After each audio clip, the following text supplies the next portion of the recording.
ఈరోజు ఓన్లీ సూక్ష్మజీవుల వల్ల కలిగే వ్యాధులు అంతే కదా? అవును sir, only bacterial diseases. Right right. Okay, AHL అందరికీ గుడ్ ఆఫ్టర్నూన్ అండి. మీ 4 నెలల పశుసంవర్ధక శాఖ శిక్షణ కార్యక్రమంలో భాగంగా 3వ వారంలో ఈరోజు మనకున్నటువంటి టాపిక్ గొర్రెలు మరియు మేకల్లో సూక్ష్మజీవుల వల్ల కలిగే వ్యాధులు, sheep and goat bacterial diseases. దీనికి సంబంధించి ఈ రోజు మనకి డాక్టర్ ఎస్ కిరణ్ కుమార్, పశువైద్య సహాయ శస్త్రచికిత్సకులు, ప్రాంతీయ పశుసంవర్ధక శిక్షణ కేంద్రం విశాఖపట్నం వారు వివరించుతున్నారు. ఇంతకు ముందే నేను సార్ మీ అందరికి పరిచయం చేశానండి. సార్కి 16 ఏళ్ళ ఎక్స్పీరియన్స్ ఉంది ఫీల్డ్లో. సో ఆయనకున్న సుదీర్ఘమైన ఎక్స్పీరియన్స్ ని దృష్టిలో ఉంచుకొని, అలాగే మీ సిలబస్ ని తర్వాత మీ స్థాయిని దృష్టిలో ఉంచుకొని మీకు తగ్గట్టుగా మీకు అనువైన రీతిలో ఆయన బోధిస్తారు. సో శ్రద్ధగా విని మీకు ఏమైనా అనుమానాలు కానీ సందేహాలు కానీ ఉంటే ఈ చాట్ బాక్స్ ద్వారా మీరు పోస్ట్ చేసినట్లయితే ఈ సెషన్ అయిపోయిన తర్వాత చివరిలో సార్ మరి వాటన్నిటిని నివృత్తి చేస్తారు. సో ఈ అవకాశం అంతా సద్వినియోగం చేసుకోండి. సో ఈ రోజు గొర్రెలు మరియు మేకల్లో సూక్ష్మజీవుల వలన కలిగే వ్యాధులు అంటే sheep and goat bacterial disease సంబంధించి సెషన్ వివరించడానికి మీ అందరి తరఫున, స్మైల్ విశాఖపట్నం తరఫున, అలాగే పశుసంవర్ధక శాఖ తరఫున డాక్టర్ ఎస్ కిరణ్ కుమార్ గారిని ఈ సెషన్ ని కొనసాగించాల్సిందిగా కోరుచున్నామండి. Sir, over to you sir, please continue. Thank you doctor Srikanth. అందరికీ నమస్కారం. పశుసంవర్ధక శాఖ సహాయకులకు జరుగుతున్న ఈ 4 నెలల శిక్షణ కార్యక్రమంలో ఈరోజు మనం తెలుసుకోబోయే అంశం ఏంటంటే గొర్రెలు మేకల్లో సూక్ష్మజీవుల వల్ల కలిగే వ్యాధులు. సో మీ అందరికీ తెలుసు, గొర్రెలు మేకలను మనం సన్నజీవులుగా వర్ణిస్తాము. వీటిని చాలా ప్రాంతంలో సొమ్ములుగా కూడా వ్యవహరిస్తారు. ఎందుకంటే రైతుకి ఆపద వచ్చినప్పుడు ఆదుకునేవి పశువులు. అలాగే గొర్రెల కాపర్లు వాళ్ళు కూడాను ఈ గొర్రెలు మేకలు ఏవైతే ఉన్నాయో వీటిని కదిలే ఆర్థిక వనరులుగా చెప్పుకుంటాం. ఎందుకంటే వాళ్ళకి అవసరం ఉన్నప్పుడు గొర్రెల మేకలను అమ్ముతారు, లేకపోయినప్పుడు ఆ గొర్రెల మేకలను వృద్ధి చేసుకుంటారు. సో తద్వారా వాళ్ళు ఆర్థిక స్వావలంబన పొందుతారు. ఇటువంటి గొర్రెలు మేకలకు ఏమైనా వ్యాధులు సోకి అకస్మాత్తుగా మరణించినప్పుడు వాళ్ళ యొక్క బాధ వర్ణనాతీతం, వాళ్ళ యొక్క ఆర్థిక అభివృద్ధి కూడా కుంటుపడుతుంది.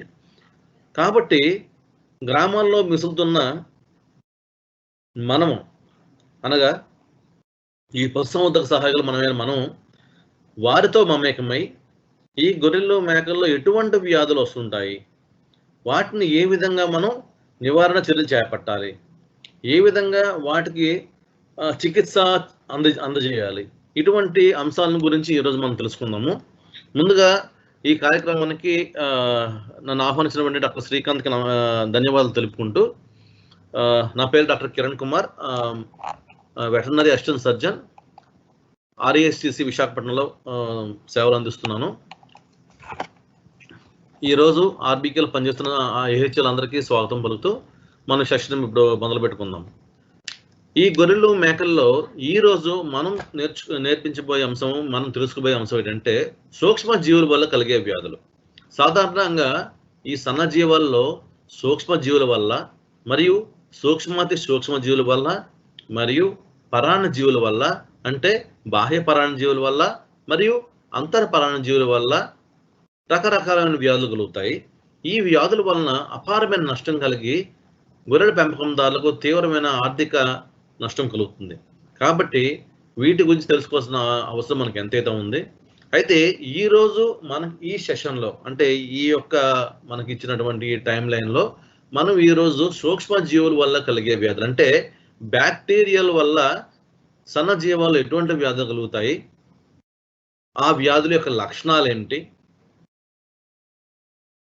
ఎటువంటి జాగ్రత్తలు పాటించాలి, వ్యాధి వచ్చినప్పుడు ఎటువంటి చికిత్సా విధానాలను అవలంబించాలి, ఒకవేళ వ్యాధి రాకుండా మనం ఎటువంటి జాగ్రత్తలు పాటించాలి, నివారణ చర్యలు టీకా లేదా వ్యాక్సిన్ ఏమైనా ఉన్నాయా, ఇటువంటి అంశాల గురించి ఈరోజు మనం కూలంకుషంగా చర్చించుకుందాము. ముందుగా సన్నజీవాల్లో సూక్ష్మజీవుల వల్ల అతి ముఖ్యమైన వ్యాధులు కొన్ని కలుగుతాయి. అందులో ఒకటి కాలి పుండ్ల వ్యాధి, దీన్నే మనం ఫుట్ రాట్ అని కూడా వ్యవహరిస్తాము. రెండవది చిటుక వ్యాధి, దీన్నే మనం ఎంట్రోటాక్సిన్ గా వ్యవహరిస్తాము. మూడవది గర్భస్రావాలు లేదా అబార్షన్స్ అంటాము. నాలుగవది యాంథ్రాక్స్ వ్యాధి, దమ్ము వ్యాధి అంటాము. ఈరోజు ఈ అత్యంత అతి ముఖ్యమైన ఈ వ్యాధుల గురించి, అవి సూక్ష్మజీవుల వల్ల కలుగు చేస్తాయి కాబట్టి ఆ వ్యాధుల గురించి మనం నేర్చుకుందాం. ముందుగా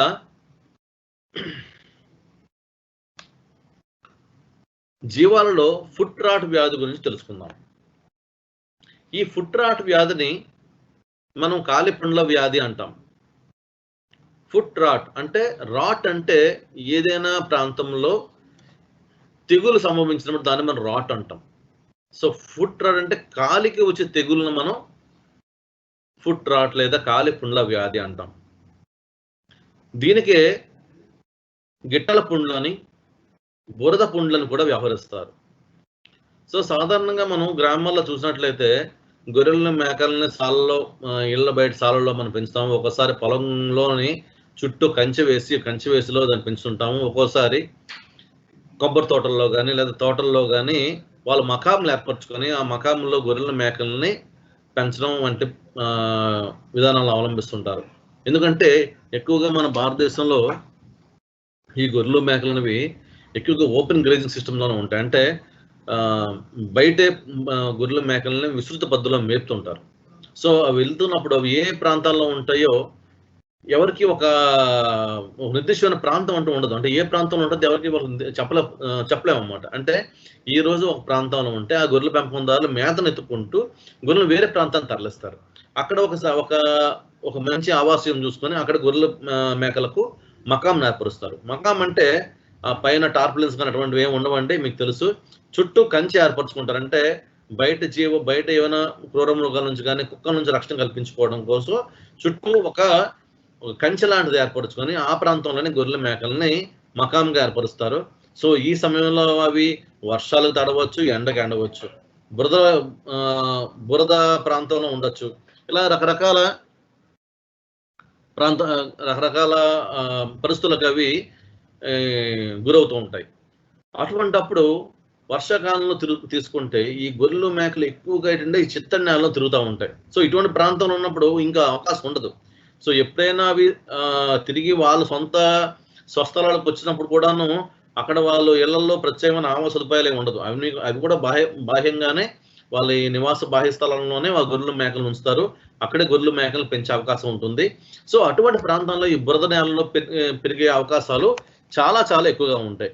ముఖ్యంగా ఈ కాలిపుండ్ల వ్యాధి అనేది ఎందుకంటే మీకు చెప్తున్న స్పెసిఫిక్ చేసి, మరి ఎక్కువగా వర్షాకాలంలో కానీ లేదా చిత్తడి నేలలో ఎక్కువగా తిరగడం వల్ల కానీ లేదా బురద నేలలో తిరగడం వల్ల కానీ ఈ పొలం గొట్లపై ఎక్కువగా చెమ్మ నేలలో కానీ ఎక్కువ తిరగడం వల్ల కానీ ఈ కాలిపుండ్ల వ్యాధి ఎక్కువగా సోకే అవకాశం ఉంటుంది.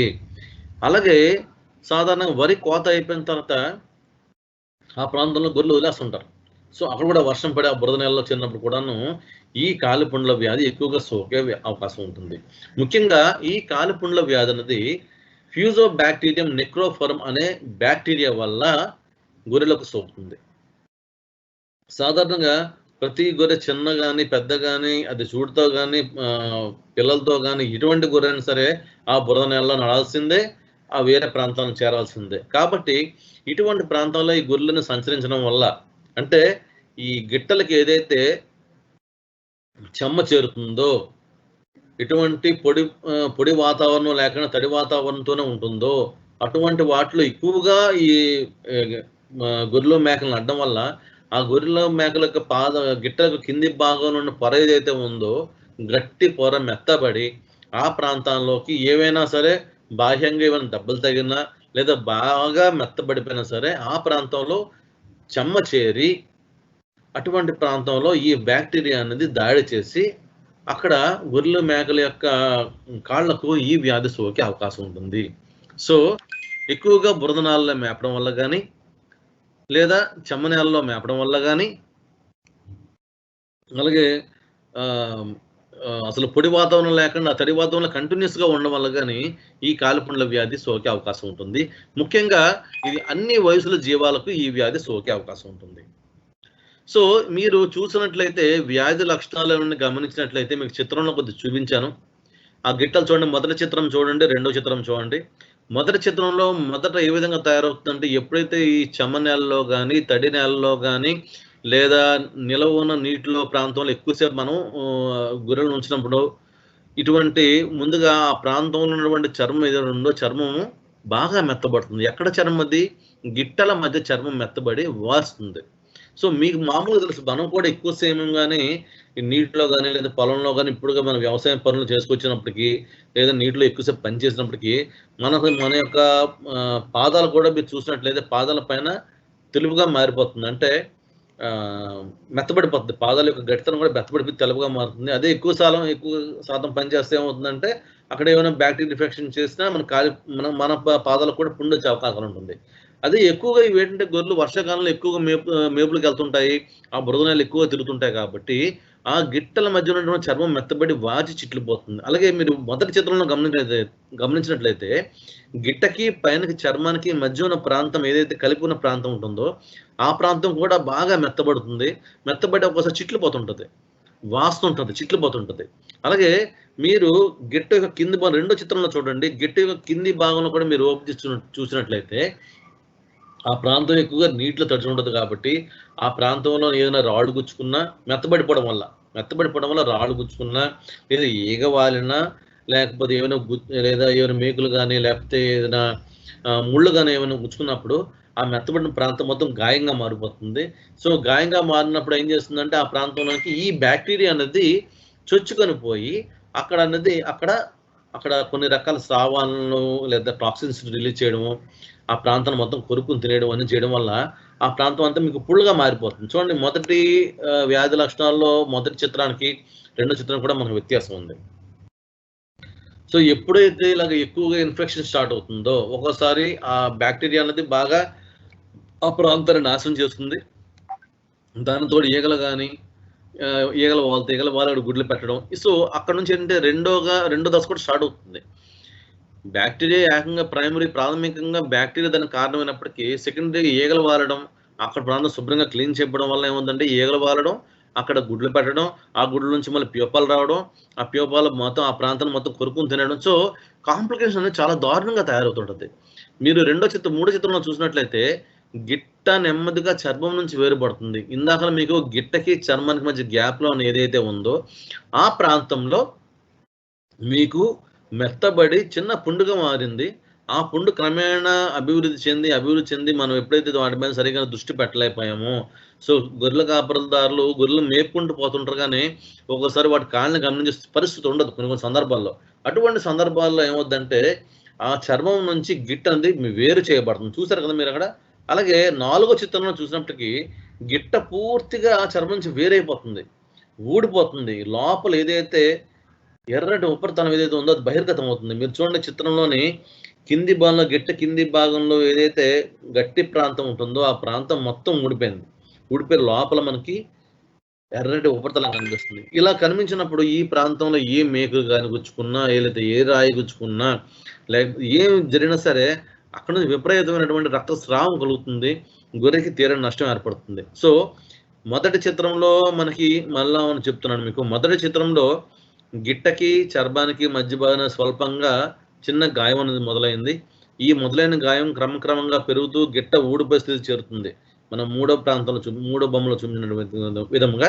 అలాగే గిట్ట అడుగు భాగం చూసుకుంటే మీకు ఏదైతే గిట్ట కింది భాగం గట్టిగా ఉందో ఆ భాగం మొత్తం మెత్తబడి పాచి మాదిరిగా ఏర్పడుతుంది. 2 గిట్టల మధ్య ఉన్న ప్రాంతంలో పాచిగా ఏర్పడుతుంది. పాచి అంటే మీకు తెలుసు కదా! ఆ ప్రాంతంలో బెత్తగా ఏర్పడి చిన్న ఒక పై పొరంతా ఊడిపోయి ఒక పాచి మాదిరిగా ఏర్పడి, అది క్రమంగా దానిపైన చర్మం ఊడిపోయి రక్తం కింద మారి, అవన్నీ మనకు రెండో చిత్రంలో చూస్తున్నాము. అదే మూడో చిత్రంలో చూసుకుంటే గిట్ట పూర్తిగా ఊడిపోతుంది. గిట్ట పూర్తిగా ఊడిపోయిన తర్వాత లోపల ఏదైతే ఉందో అది కూడా లోపల ఎర్రటి ఉపరితలం కూడా బహిర్గతం అవుతుంది మనకి. సో, ఇటువంటి పరిస్థితుల్లో గొర్రె ఏ విధంగా నడుస్తుంది చూడండి. నొప్పిని తాళలేక జీవాలు మందులో కుంటుతూ, గెంతుతూ మందులో వెనుకబడి నెమ్మదిగా నడుస్తాయి. సో, ముందు కాళ్ళలో గానీ, వెనుక కాళ్ళలో గానీ ఏ ప్రాంతంలో సరే ఈ కాలి పుండ్లు ఏర్పడి ఈ బ్యాక్టీరియా వల్ల అక్కడ డ్యామేజ్ జరిగినట్లయితే, అంటే గిట్ట పూర్తిగా ఊడిపోయే పరిస్థితి వచ్చినప్పుడు లోపల ఏదైతే కణజాలం ఉందో కణజాలం బయట దానికి ఎక్స్‌పోజ్ అవుతుంది. ఎప్పుడైతే ఎక్స్పోజ్ అవుతుందో ఆ ప్రాంతంలో అది నడవలేని పరిస్థితి ఏర్పడుతుంది. సో గొర్రె నడుస్తున్నప్పుడు కింద ఎప్పుడైతే ఈ రాళ్ళు కానీ ఏమైనా దానికి స్పర్శకు గురైనప్పుడు కాళ్ళు ఎత్తు నడుస్తాయి. సో దానివల్ల ఏమంటే వాటికి విపరీత నొప్పి కలుగుతుంది, కుంటుతాయి, గెంతుతాయి, మందలో పూర్తిగా వినబడిపోతాయి, నెమ్మదిగా నడుస్తాయి. ఓకే, ఒక్కోసారి ఒక ప్రాంతంలో ఫుడ్ ఉంది, మేత ఉంది, నీరు ఉంది, అక్కడ గొర్రెలు నడాలి. కానీ ఎప్పుడైతే కాలుకి దెబ్బలు తగులుతున్నాయో, ఈ కాలుకి పుండు ఏర్పడుతుందో, ఈ నొప్పిని తాళలేక అవి నెమ్మదిగా నడుస్తాయి. ఒక్కోసారి వెళ్ళే లోపల మిగతా జీవులు వెళ్ళి అక్కడ ఉన్నటువంటి ఎక్కువగా నీటిని వాటిని సంగ్రహించాయి, మిగతా వాటికి అవకాశం ఉండదు, లేదా ఇవి ఆ ప్రాంతాన్ని చేరుకోవడానికి ఇబ్బంది పడతాయి. సో ఫలితంగా గొర్రె పూర్తిగా నిరసించిపోద్ది. సో మందలో రైతు కూడా గమనిస్తున్నాడు, ఏ గొర్రె అయితే వెనక్కి వెళ్తుందో గొర్రెల కాపదారు కూడా గమనిస్తూ ఉంటాడు. సో ముందుగా చూస్తాడు, కానీ మంద దగ్గరికి వచ్చినప్పటికీ ఏదైతే వెనకబడిపోయి ఉందో ఆ గొర్రెల కాపల్లా చూసినప్పటికీ ఒకవేళ అది కాలు దించే ఉందనుకో, సో చూస్తాడు, ఏం ప్రాబ్లం నుంచి వెళ్ళిపోతాడు. ఒకవేళ కాలు పైకెత్తి నడుస్తుందంటే ఏదో ప్రాబ్లం ఉంది అంటే, కాలు మొదటి భాగం నుంచి పై భాగం నుంచి గిట్ట వరకు ప్రతి దాన్ని అబ్జర్వ్ చేసుకుంటూ పోయి ఒకవేళ గిట్టగానే ఏదైనా పుండుగా ఏర్పడినట్లయితే అప్పుడు వెంటనే అక్కడ ప్రాథమిక చికిత్స చేస్తే దానికి వెంటనే కొద్దిగానే కుదిరిపడి నడిచే అవకాశం ఉంటుంది. సో తత్ఫలితంగా ఆ ప్రాంతంలో ఉన్న మేతను కానీ నీటిని కానీ సంగ్రహించి ఆరోగ్యాన్ని మెరుగుపరుచుకునే అవకాశం ఉంటుంది. కానీ అటువంటి పరిస్థితి లేదనుకోండి, అటువంటి పరిస్థితి లేనప్పుడు ఇది మందులో పూర్తిగా వెనకబడిపోతుంది, మేపును తీసుకున్న సామర్థ్యం తగ్గిపోతుంది, నొప్పిని తాళలేవు, సో నీరు తీసుకోవద్దు, మేత తీసుకోవద్దు, తత్ఫలితంగా నిరసించిపోతాయి. ఒక్కొక్కసారి ఏంటంటే మరణించే అవకాశం కూడా ఉంటుంది. మరి ఇంకో సందర్భంలో కూడాను మందులోని మిగిలిన గొర్రెలతో పాటు ఇది వెనకబడి ఉందనుకోండి, ఏమైనా ఈ ఊర కుక్కలు కానీ లేకపోతే అడవి మృగాలు కానీ క్రూరములు కానీ దాడి చేసి వాటిని తినివేసే సందర్భాలు కూడా లేకపోలేదు. కాబట్టి ఈ విధంగా గొర్రెలు మేకలు మందలో వెనుకబడినప్పుడు వాటిని గమనించి వాటికి వెంటనే చికిత్స అందజేయాలి. సో చికిత్స విషయానికి వస్తే, సో మీకు ఆల్రెడీ ఒక విషయం చెప్పాను, మీకు ఏవైతే గొర్రెలు మేకలు మందలో ఉంటున్నాయో వాటిని ఏ విధంగా చికిత్స చేసుకోవాలి, వాటిని ఏ విధంగా గుర్తించాలని గొర్రెల పెంపకందారులకి మన పశుసంవర్ధక సహాయకులు వారికి అవగాహన కల్పించాలి. వారికి అవగాహన కల్పించే పాఠంలో భాగంగా వాళ్ళతో మాట్లాడుతూ మీ ప్రాంతంలో ఉన్న గొర్రెలు మేకలు ఎన్ని ఆ విధంగా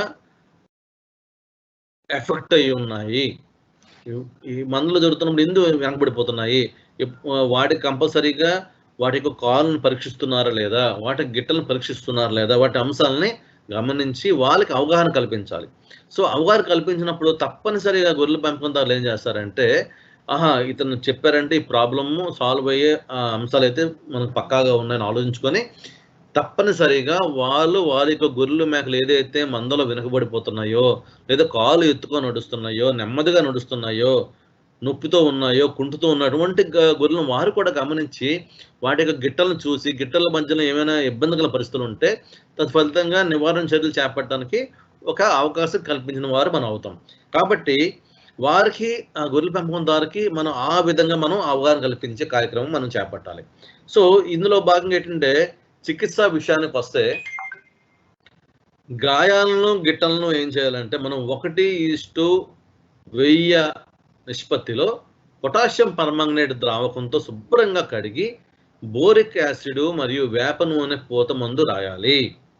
సో ఇంకొకసారి మీకు చెప్తున్నాను, మనం ఒక చిన్న గిన్నె ఒకటి తీసుకుంటాము, గిన్నెలో గోరువెచ్చని నీళ్ళు కానీ లేదా మామూలు గోరువెచ్చని నీళ్ళు అయితే మంచిది. ఏ గొర్రెకైతే వాటి యొక్క గిట్టలు ఈ ప్రభావానికి లోనవుతున్నాయో, అంటే ఫుట్ రాట్ లేదా కాలిపుండ్ల వ్యాధి, గిట్టపుండ వ్యాధికి లోనవుతుందో అటువంటి గొర్రెను పట్టుకొని వచ్చి వాటిని నిలబెట్టి ఒక చిన్న గిన్నెలో గోరువెచ్చని నీళ్ళు తీసుకొని అందులో కొద్దిగా ఒక 4-5 పొటాషియం పర్మాంగనేట్ రేణువులు అందులో కలుపుతాం మనం. అంటే 1:1000 నిష్పత్తిలో అంటే మీరు ఏదో అనుకుంటారో అవేం కాదండి, ఒక 4-5 రేణువుల్ని అంటే లేత ఊదా రంగులో వచ్చేటట్టుగా మనం కలుపుతాము. సో అది యాంటీసెప్టిక్ సొల్యూషన్గా తయారవుతుంది. దీనిలో చిన్న గుడ్డ ఒక శుభ్రమైన గుడ్డను కానీ లేకపోతే దూది కానీ ముంచి ఆ ప్రాంతాన్ని ముందుగా శుభ్రపరచాలి. ఆ పైన ఉన్నటువంటి ఏదైతే ఇసుక రేణువులు కానీ, మట్టి రేణువులు కానీ, లేకపోతే దుమ్ము దోలు కానీ ఏవైతే ఉందో ఆ ప్రాంతం శుభ్రంగా మనం ఈ పర్మాంగనేట్ ద్రావకంతో క్లీన్ చేయాలి. అలాగే ఆ ప్రాంతంలో ఏవైనా ఇది వరకే ఈగవాలి, గుడ్లు పెట్టి వాటి నుంచి పురుగు ఏర్పడి లోపల ఏవైనా ఉంటే వాటిని ముందుగా వాటి నుంచి ఫోర్సెప్ సహాయంతో కానీ జాగ్రత్తగా వాటిని తీసివేయాలి. ఒకవేళ పురుగు అక్కడ ఉన్న సమక్షంలో ముందు పొటాషియం పర్మాంగనేట్ ద్రావకం పూర్తిగా కడిగిన తర్వాత ఒక దూది తీసుకొని ఆ దూదిని మనం టర్పెంటైన్ ద్రావణంలో ముంచి అక్కడ ఆ ప్రాంతంలో మనం క్లీన్ చేయాలి. సో అక్కడ లోపల ఏవైనా పురుగు చేరి ఒకవేళ మ్యాగట్స్ ఏమైనా ఉంటే మ్యాగట్స్ కూడా బయటకు వచ్చే అవకాశం ఉంటుంది. ఎప్పుడైతే ద్రావకంతో మనం క్లీన్ చేస్తామో అలాగే లోపల ఉన్నటువంటి పురుగు అంతా బయటకు వస్తుందో అప్పుడు మనకు హాస్పిటల్లో మనకు దొరుకుతున్నటువంటి ఈ బోరిక్ యాసిడ్ పౌడర్ ఏదైతే ఉందో ఆ పౌడర్ని తీసుకొని కొద్దిగా వేప నూనె అందులో కలిపి ఒక ఆయింట్మెంట్ మాదిరిగా తయారు చేసుకొని ఆ ఆయింట్మెంట్ని ఆ ప్రాంతంలో మనం పూయవలను. ఎప్పుడైతే మనం బోరిక్ యాసిడ్ మన వేప నూనె పోస్తామో సో వేప నూనె పూయడం వల్ల అక్కడ వచ్చే ఈగలు కానీ ఇటువంటి బాహ్య పరాన్నజీవులు కానీ ఒకటి వాలే అవకాశం అయితే ఉండదు. అలాగే ఈ బోరిక్ యాసిడ్ అనేది ఆ ప్రాంతంలో గాయాలు ఏవైతే ఏర్పడి ఉన్నాయో ఆ గాయాలను మాన్పించడానికి కొద్దిగా అవకాశం ఉంటుంది. సో వీటితో అంటే ఎప్పుడైతే మనం బాహ్యంగా మనం ఈ రకమైన చర్యలు మనం చేపట్టాలి. అలాగే వీటితో పాటుగా మనం యాంటీబయాటిక్ మరియు నొప్పి నివారణ మందులను 3 నుంచి 5 రోజుల వరకు పశు వైద్యం సలహా మేరకు వాడాలి. ఎటువంటి యాంటీబయాటిక్ వాడాలి? ఎందుకంటే ఆ ప్రాంతంలో కణజాలం మొత్తం డ్యామేజ్ అవుతుంది. అలాగే తీవ్రమైన నొప్పికి గురవుతున్నాయి కాబట్టి నొప్పి నివారణ మందులు మనం వాడాలను. అలాగే కణజాలం డ్యామేజ్ అవుతుంది కాబట్టి ఇంకా పైకి ఇన్ఫెక్షన్ స్ప్రెడ్ అవ్వకుండా యాంటీబయాటిక్ మందులు మనం పశు వైద్యం సలహా మేరకు 3 నుంచి 5 రోజుల వరకు మనం వాడాలి. సో పొద్దున పూట ఎంత మనం డోసు వాడాలి, సాయంత్రం పూట ఎంత డోసు వాడాలనేది మన స్థానిక పశు వైద్యాధికారిని కలిసి ఈ సమస్యను వివరించినట్లయితే అక్కడ ఉన్నటువంటి పశు వైద్య అధికారి మీకు వివరిస్తారు. సో వారి యొక్క సలహా మేరకు మీరు మందులు వాడాలి. అలాగే ఇంకో విషయం కూడా మీకు చెప్తున్నాను ఈ సందర్భంలో, యాంటీబయాటిక్ మందులు అంటే ఇండిస్క్రిమినేట్గా యూజ్ చేయొద్దు. సో పశు వైద్యులు వారు ఆ ఫుట్ రాట్ వచ్చినప్పుడు పలానా ఇంజెక్షన్ వాడారు కాబట్టి నెక్స్ట్ టైం వచ్చినప్పుడు అలా విధంగా వాడాలి. ఒకరోజు వాడతాం, రెండో రోజు వాడడం, మనం 3వ రోజు వాడతాం. ఇటువంటి పరిస్థితులు చేపట్టడం వల్ల ఏమవుతుందంటే యాంటీబయాటిక్ వాటి మీద సరిగ్గా పనిచేసే అవకాశాలు కూడా ఉండవు. కాబట్టి పశు వైద్యం సలహా మేరకు ఆ యాంటీబయాటిక్ మందులను ఎన్ని రోజులు వాడాలి, ఎప్పుడెప్పుడు వాడాలనేది క్షుణ్ణంగా అడిగి తెలుసుకొని వారి యొక్క పర్యవేక్షణలో మనం వాడినట్లయితే అవి త్వరగా మానిపోయే అవకాశాలు ఉంటాయి. తత్ఫలితంగా గొర్రెల పెంపకందారులు కూడాను ఈ మన పశుసంవర్ధక శాఖ సహాయకుల మీద అంటే మన మీద వాళ్ళకి కూడా ఒక కాన్ఫిడెన్స్ ఏర్పడుతుంది. ఓహో ఇతని వల్ల నాకు ఇటువంటి మందులు సమస్యలు ఉన్నప్పుడు అతను తీరుస్తారని చెప్పి ఒక కాన్ఫిడెన్స్ ఏర్పడుతుంది. అది మన భవిష్యత్తు చాలా మంచిది. అలానే నివారణ అంశాలు ఏంటి? సో ఈ ఫుట్ రాట్ వ్యాధికి లేదా ఈ కాలిపుండ్ల వ్యాధికి వ్యాక్సిన్ కానీ ఇటువంటివి ఏమి ఉండవండి. వీటికి మొట్టమొదటి నివారణ మార్గం ఏంటంటే జీవాలను చిత్తడి నేలలో మేపడం కొద్దిగా తగ్గించాలి. అది మన చేతుల్లో ఉండదు. మీకు ఆల్రెడీ మొదట చెప్పాను, జీవాలు ఎప్పుడు ఎక్కడ ఉంటాయో మనకు తెలియదు. విస్తృత పద్ధతిలో వేసినప్పుడు ఈరోజు ఈ విజయనగరం జిల్లాలో ఉండొచ్చు, ఈ విశాఖపట్నం జిల్లాలో ఉండొచ్చు, శ్రీకాకుళం జిల్లాలో నుంచి ఒక్కోసారి జిల్లాలు దాటి పక్క జిల్లాలు కూడా వెళ్ళిపోతుంటాయి. అటువంటి ప్రాంతంలో ఎక్కడికి వెళ్ళిపోతే తెలియదు. కానీ గొర్రెల పెంపకందారులకు మనం అవగాహన కల్పించాలి. వర్షాకాలంలో కానీ లేకపోతే వర్షాకాలం కాదు మిగిలిన నెలలో కానీ గొర్రెల్ని చిత్తడి నేలలో కానీ లేదా నీరు నిల్వ ఉండే ప్రాంతంలో కానీ మృత నేలలో కానీ ఉంచే ప్రయత్నం చేయొద్దు. ఎక్కువగా జీవాలను పొడి నేలలో ఉంచినట్లయితే కింది భాగం ఒకవేళ తడిసినా ఒకప్పుడు పొడి భాగంలో పొడి ప్రాంతాలు మనం మేపడం వల్ల కొంత ఆ ప్రాంతం డ్యామేజ్ కాకుండా ఉంటుంది అని వాళ్ళకి మనం చెప్పే అవకాశం మనం చేయాలి. అలాగే మన ప్రాంతానికి ఏదో ప్రాంతానికి వచ్చినప్పుడు ప్రతి ఒక్కరు ఈ పొటాషియం పర్మాంగనేట్ ద్రావణంతో క్లీన్ చేసే అవకాశాలు ఒక్కోసారి తక్కువగా ఉంటాయి అంత ఈజీగా. సో ఈ పొటాషియం పర్మాంగనేట్ క్రిస్టల్స్ ఏవైతే ఉన్నాయో అవి గొర్రెల పెంపకందారులు కూడాను వాళ్ళు బయటకు వెళ్ళేటప్పుడు అంటే విస్తృత పద్ధతిలో బయట మేపడానికి వెళ్ళేటప్పుడు వాళ్ళకు కూడా కొంత చేతికిచ్చి, ఎందుకంటే వాళ్ళు ఏ ప్రాంతానికి వెళ్తారో మనకు ఒక అవగాహన ఉండదు కాబట్టి చెప్పాను మీకు. విస్తృత పద్ధతిలో ఒక జిల్లా నుంచి వేరే జిల్లాకు వలస వెళ్ళే సందర్భాలు కూడా ఉంటాయి. సో కాబట్టి ఏం చేస్తామంటే వాళ్ళకి ఈ పొటాషియం పర్మాంగనేట్ క్రిస్టల్ బతికిచ్చి ఎప్పుడైనా అవకాశం ఉన్నప్పుడు ఇటువంటి పరిస్థితులు ఏర్పడినప్పుడు ఈ పొటాషియం పర్మాంగనేట్ క్రిస్టల్స్ని మనం గోరువెచ్చని నీళ్ళలో వేసి వాళ్ళు క్లీన్ చేయమని చెప్పినట్లయితే కొంతలో కొంతగా వాళ్ళు విస్తృత పద్ధతిలో మేపిన వలస ప్రాంతంలో ఉన్నా సరే వాటిని ఇటువంటి ఫుట్ రాట్ వ్యాధి నివారించుకునే అంశాలు మెండుగా ఉన్నాయి. కాబట్టి మనం ఆ విధంగా గొర్రెల పెంపకందారుకి అవగాహన కల్పించే ప్రయత్నం మనం చేయాలి. సో ఇది ఫుట్ రాట్ వ్యాధి యొక్కది. రెండో వ్యాధి అతి ముఖ్యమైన వ్యాధి చిటుక వ్యాధి అంటారు. చిటుక వ్యాధి ఇంగ్లీష్లో దాన్ని మనం ఎంటెరోటాక్సిమియా అంటాం. ఎంటెరోటాక్సిమియా చిటుక వ్యాధి. సో దీనికి అనేకమైనటువంటి కొన్ని పేర్లు ఉన్నాయండి. దీనికి నెత్తి పిడుగు వ్యాధి అంటాము. అలాగే ఓవర్ ఈటింగ్ డిసీజెస్ అంటాం. ఓవర్ ఈట్ డిసీజ్ అంటే అతిగా తినడం, అంటే పచ్చి మీద అతిగా తినడం వల్ల వచ్చే వ్యాధి అంటాము. ఓవర్ ఈటింగ్ డిసీజ్ అంటాము. నెత్తి పిడుగు వ్యాధి అంటాము. సో నెత్తి పిడుగు వ్యాధి అంటే మన నెత్తి మీద పిడుగు పడితే ఎలాగైతే అకస్మాత్తుగా మనిషి చనిపోతారో అలాగే పశువు ఈ యొక్క జీవాలు అకస్మాత్తుగా చనిపోతాయి. అందువల్ల దీన్ని నెత్తి పిడుగు వ్యాధి అంటారు. అంటే నెత్తిని నేలకేసి కొట్టుకొని యానిమల్ చనిపోతుంది కాబట్టి నెత్తి పిడుగు వ్యాధి అంటాము. అలాగే ఓవర్ ఈటింగ్ డిసీజెస్ అంటే ఏ జీవాలు అయితే అతిగా మేస్తాయో అటువంటి గొర్రెలు అకస్మాత్తుగా చనిపోతాయి కాబట్టి దీన్ని ఓవర్ ఈటింగ్ డిసీజెస్ అంటారు. అలాగే చిటుక వ్యాధి అంటే మనం చిటుక వేసినప్పుడు అంటే చిటుక వేసే ఇంత సమయంలోనే గొర్రె అంతవరకు ఆరోగ్యవంతం ఉన్న గొర్రె అకస్మాత్తుగా మరణిస్తుంది కాబట్టి దీన్ని మనం చిటుక వ్యాధి అంటాము. సో ఈ చిటుక వ్యాధి యొక్క ముఖ్యమైన కారకం ఏమిటంటే క్లాస్ట్రీడియం పెర్ఫరెన్జన్స్ అనే ఒక సూక్ష్మజీవి వల్ల చిటుక వ్యాధి అనేది సోకుతుంది.